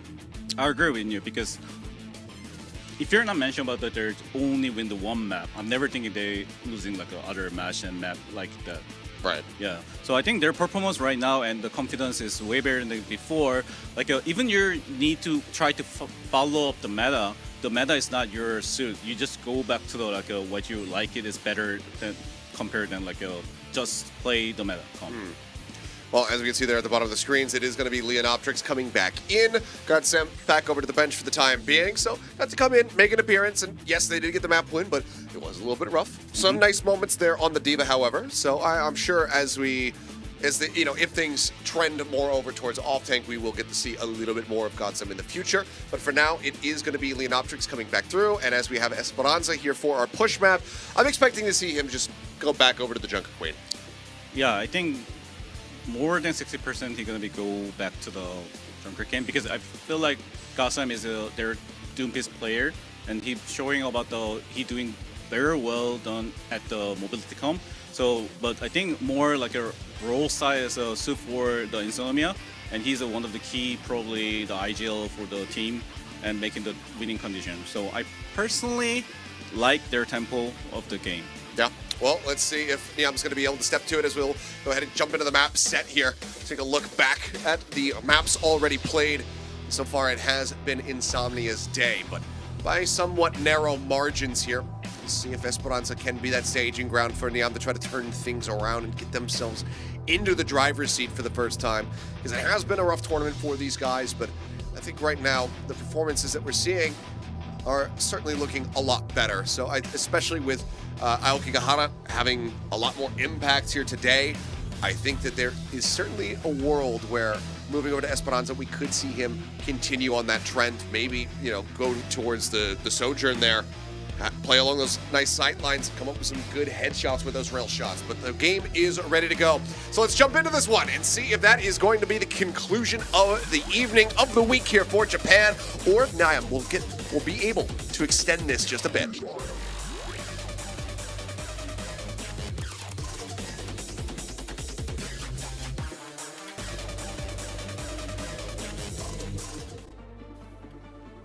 So I think today Tracer matchup is pretty clean to each other. So I think I want to see more like a Tracer matchup, how they're gonna manage about that, because there's no way. I mean, possible. I mean, this first fight come with the Sigma Brick Bob is really have a high potential to go further at the first fight, because you have a much more better close fight, but Lucio Com is in general better because you're way back faster, and but I think if you didn't know, they're opening at there, and they're now each other face to each other. Are you really? Oh, they're showing cheating. All right. Well, looks like we will just be running with Aokigahara again back here onto the Cassidy. Axion for a little bit. I thought he was actually going to stick with that Symmetra, which would have been the first sim that we've actually seen, but Daisy taken down nice and early. Scenery with the opening kill means a good start here for the side of Nyam, as they can start getting that bot pushing forward. Scenery swinging around the corner here, looking for some targets to try to build up towards that flux. Somebody from Insomnia happy to just back away as a squad and then look to re-aggress as Daisy gets ready to rejoin their ranks. Good bunkering. Oh, presence is known. Daisy hungry for the kill. Coming back in, able to find it. The Cassidy gets taken down. Leonoptrix hovering low on HP as everyone just piled into the side room. Not somewhere where we typically see the teams fight. This is just going to be an absolute bloody brawl back and forth here. HP bar is going to be low, however, on the side of Insomnia, as Carver's going to be taken down. Blink able to find one. Masquerade eliminated. Bot currently locked in position. Only 10 meters gained here for the side of Nyam. As Scenery desperately tries to stay alive. Daisy nearly escaping, but Axion able to hound him down. Finds the elimination, but now finds himself also alone in this fight. We'll just have to wait, but there's not much that Insomnia can get done here with this push. There's going to be gaining a couple of meters here, as they widely have to recollect. Oh, bit of an overstay. But I mean, this is one of the reasons why people using Lucio comp, because of the so much time banking, you can come back on time for the next fight. Well, Insomnia now racking up some ults. There's that dupe available. Pulse bomb from Daisy, dashing in, looking to slap that one down, I should say, as Scenery will be able to eat it. Kinetic Grasp coming through, able to go ahead and just take that pulse bomb away from them. Great reaction from him. Kara able to find Axion. Leonoptrix, however, taken out, waiting to respawn as the dupe from Undersea will be broken very quickly. And Okigahara on the back end, able to find that follow-up kill. So now, without their Echo, Sound Barrier committed there from Blink. The bot very much being pushed forward. And I mean, Sound Barrier was committed, but there was just no way for them to try to reply. Yeah, I think they was too greedy against like a counter type comp for the try to break the shield. Because try to break the bunker is impossible almost. Because that is the reason why they're hunting. Oh, the rampage interrupted. What an accretion from Scenery. Spitchani on the spot with his abilities at the moment here. As Kitsune Rush does come through, bot going to be taken away from them for a brief little moment, but the headshots continuing to fly. Okigahara putting it down. Leonoptrix low on HP, forcing them back. And I mean, again, it's just these support ultimate commitments here from the side of Insomnia are they're not gaining really anything from them. Daisy taken low, pops the recall, stays alive. Hooks back in here. Scenery with a flux unable to find any opening kills here for the side of Nyam, but for now the bot is still in their control. There are margins separating the two squads, just a 6-meter difference at the moment here on the scorecard. Yeah, rotation to the high ground is a good idea because the problem of why they can't push the payload is because of the high ground advantage. Oh. Well, they're trying to take it away from them, but Daisy instantly domed. Okigahara again putting up numbers here with this Cassidy. Now Duke coming through. Undersea looking to try to hound him down. The heels, however, coming in, and Undersea's going to be broken out of that Duke very quickly. In the meantime, Leonoptrix and Blink both falling. Undersea will find the one. Tucks away for a brief little moment as Kara tries to keep him alive, but see Axion here quick on the chase. Raven as well getting on top of him is able to find the kill. Leonoptrix now pressured out off that Junker Queen. He's going to be coming back in with the Winston, but in the meantime, Nyam, they're going to go ahead and get the checkpoint. This Winston is impossible to do something against that from almost 2 minutes. Or you need to use like a Kiriko Ulti Lucio beat together for the hard trade, but without that, Winston is not going to be effectively working. Daisy again, just being manhandled. Kill is found. Leonoptrix in the dive in, stunned up, taken low, has to jump right back out. The bot continuing to move forward here. Yeah, I'm looking damn good right now as Axion able to find Karu. Suzu must not have been available either way. Picks off another one of these supports here for Insomnia. They are stretching this lead significantly now. Once you have this angle, this is so good for the Sigma comp because you can do damage stacking during their rotation and a lot of things, and you have good bunkering when they're jumping. So this is good. They're really well played. Ivan Pulse able to come up with anything there. Continuing rush now into the back. Leonoptrix diving forward, zapping away. Primal Rage about to be online, but it's going to be Undersea who's doing the lion's share of the work. Finds himself 2 quick kills. And that will be effectively the first team fight win here for Insomnia. Maybe the second if you count the opening volleys. But now they might just be able to find some distance built up. Maybe you can see the primer against Cassidy ulti. That's really fun to watch. Probably going to come into play here. Take to high ground. That is a good play. Turning around the side. The spot there onto Axion, taking him low, but let's see some restraint now being shown as Daisy does not want to overextend.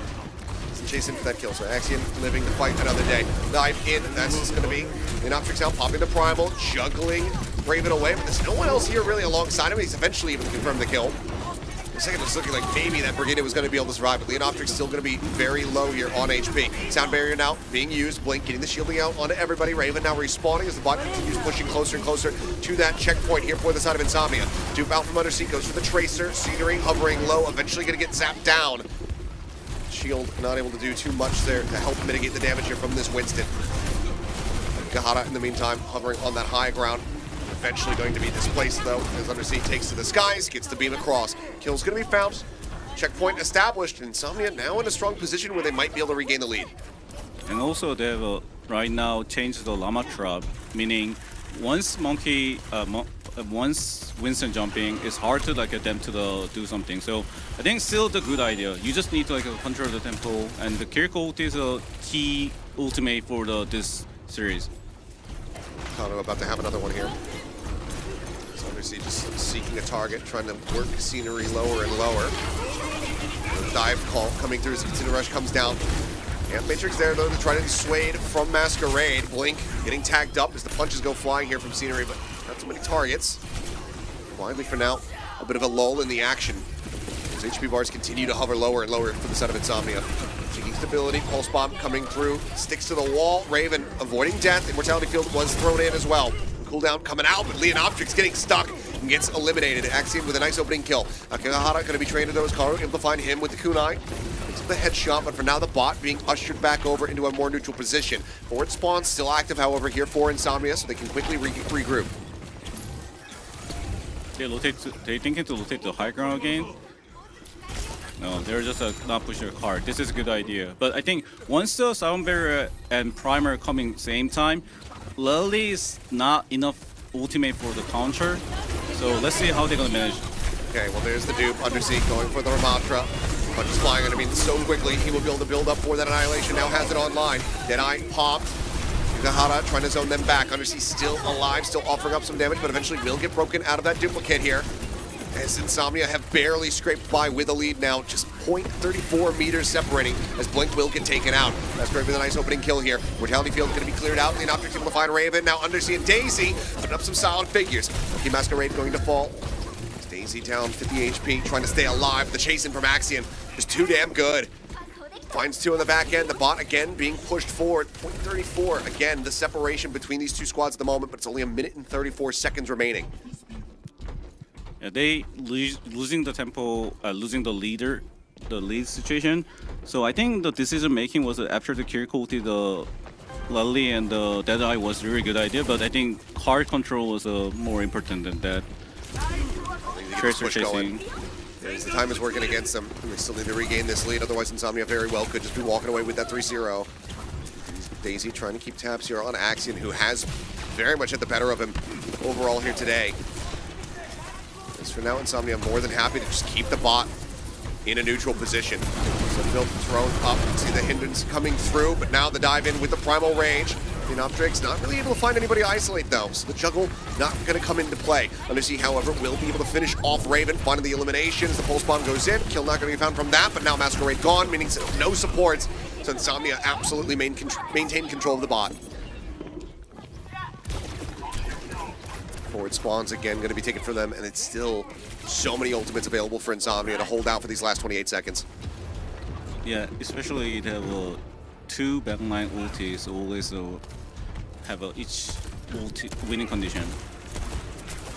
You can make it 3 if they want to go for a dupe. Maybe go for the Brigida and just add a rally into the mix. We'll see what they decide. As that's going to be the Kitsune Rush first and foremost. Karu sending out one down. Scenery popping the Annihilation. Trying to keep that ult maintained here in the fight as Deadeye now thrown in the mix. Akihara just looking to zone them back and actually does come up with a kill. Daisy going to be taken down, and that could be instrumental, but it's actually going to be a mantra once more here from Undersea. This time the focus fire looking a hell of a lot better, so they're able to break him out of the dupe very quickly. Overtime starting to roll in. Leonoptrix going to be taken down. The kills found. The bot once more in possession of Nyam, but how far can they take it? A kill on the Blink for some added stagger would be monstrous, but it looks like he is able to get out. And also, Lucio Kiriko both using the ulti, and you have a Lally, Window, and Pulse. This is have a really high chance. I think more than 50% they can possible to push until for the touch. It's looking good. They have the pieces, but they still need to put the puzzle together. There's the dive in. Ant Matrix in response. Everybody's having to back away. Leonoptrix taking up here onto the high ground. But eventually they're going to have to go for this contest as the bot gets closer and closer to begin the push once more. 17 meters the difference, but Masquerade picked off on the approach. Daisy going to be able to take him out. Rally is rolling. Raven trying to keep everybody else alive, but now the pulse bomb available here from Daisy. Could go ahead and finish everything. The stick comes in. Raven taken down. Leonoptrix holding on by a thread, trying to keep himself alive and in this fight. But with the kills coming in on the side of Nyam, they just cannot hold on any longer. The kill will come through. Insomnia will not be denied, but damn if it wasn't a strong effort from Nyam Gaming. fighting tooth and nail to try to get that win, to try to get over the line. In the end, it's a very minute difference in distance that settles it. But Insomnia, they come up huge with a win, 3-0. And also, the Daisy showing his performance today a lot of point. He is a good tracer. He not only do the damage stacking, not only just do the flanking, he just using the pulse bomb with the very clean timing and clean flank. And a lot of time he just showing the performance-wise a really high quality tracer. Yeah, strong stuff here from him. I mean, I think a little bit of an off day compared to what we have seen from Insomnia. But Nyam just kind of, forcing them on their heels, forcing them off balance a little bit with how dominant they were looking at times. I mean, this was a night and day difference for pretty much everybody across the board on Nyam compared to what we've been seeing in the last few days from them. Scenery with some good performances. Aokigahara, again, sticking in with these just really hard hit scan heroes, but this time finding way more value, having way more impact. The Cassidy, good zoning coming through, and even finding picks with the Deadeyes when he was committing to them. And I think Axion just, on the regular, had Daisy's number. So a really good performance from him. Unfortunate that they can't get the map win here. They can't get that series win. But, I think it's an upward trend for the side of Nyam, and it's good to see that growth still coming through. But Daisy is going to be the player of the match here for the side of Insomnia. And this differs a little bit from where you actually had leaned towards for your player of the match vote. I was to the Blink. Yeah.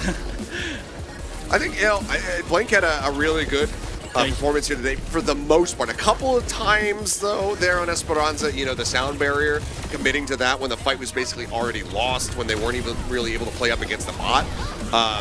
Did hurt him a little bit, but he also had nice setup plays, as you were kind of calling out that boop to just isolate Aokigahara, push him into that self-destruct early on King's Row, certain things like that were looking good. But Daisy, I mean, what can you say? He did this. This is clean. Very clean to shut down the run back. But again, I think for Nyam, I'm glad to see that they are looking better. Kind of with each iteration. It hasn't been a good record. This is now 5 losses in a row for them. They still only have that one map win. But seeing a team continuing to kind of just look better with each outing.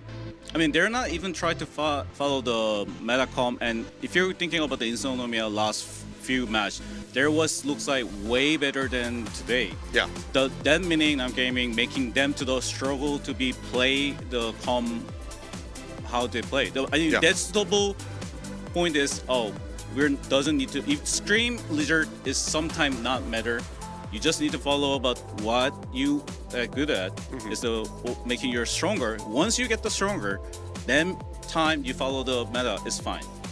Well, I think they are in that kind of upward trajectory here, and maybe with some of the final series that they do have ahead of them, maybe they can finally get those wins coming through. But next opponent is going to be difficult. They do have Feral coming up, but then Arise Project, I think that they might be able to catch them off guard and find a victory there, and as well as Pandia being their last matchup. So we'll have to keep our eyes trained on these guys who do look better with each iteration, with each appearance on stage. And for the side of Insomnia, though, going to continue to hover around the top of the standings. As we take a look, they now move themselves up into 3rd place, and as mentioned before, 6blow getting that 3-0 victory. They do slide up into 1st, at least for now. I really hard to wait in watching the top 4 team face each other, because everyone have a different color style about how they play, and it seems like very interesting a matchup. I mean, their backline style and tracer, each other team, the tracer showing really high performance. So it's going to be one of the best part for the watching. Well, looking forward to seeing those teams at the top clash, but Insomnia now joining them, earning their spot in the top 3. How long they will stay there, we'll have to just wait and see. But let's go ahead and take a look at our next matchups that we can look forward to next week here in Japan, because of course the action does not stop. This is the last day of the week. Tomorrow will be the Pacific broadcast, and then we'll have 3 days of Korea, but we'll be back on Monday for these ones here. So we get 6blow versus Ravati. Ravati, a team that has had a couple of struggles, but still have quite a bit of talent there on the squad. Then Veryl versus Arise Project. Arise Project certainly having their work cut out for them there to try to get that win. And then Insomnia will go against Hayabusa Gaming. It's gonna be a bit hard series for the Arise project for this weekend, but I think still when you get out from this weekend, you have a bright side. Well, we'll see how much that's going to be able to carry them towards a victory, because Veryl does look deadly. I mean, honestly, you've got your top 3 teams on the left side of the screen, and then the teams that are looking to really kind of find their footing on the right. So I think all 3 matches for that opening day of Week 3 are going to be a little bit brutal for Ravati, Rise Project, as well as Hayabusa. But again, similar to this last series, if we see them punching up, being able to, make those matches very contentious, then I think that is going to be a good sign for them. Yeah, true. Because I think if the other team watching today's match, they're probably thinking about the similar way, like the match style, because they're probably not just follow the metacom and just like they're just doing how they're gonna be played as a USP and good performance. Yep.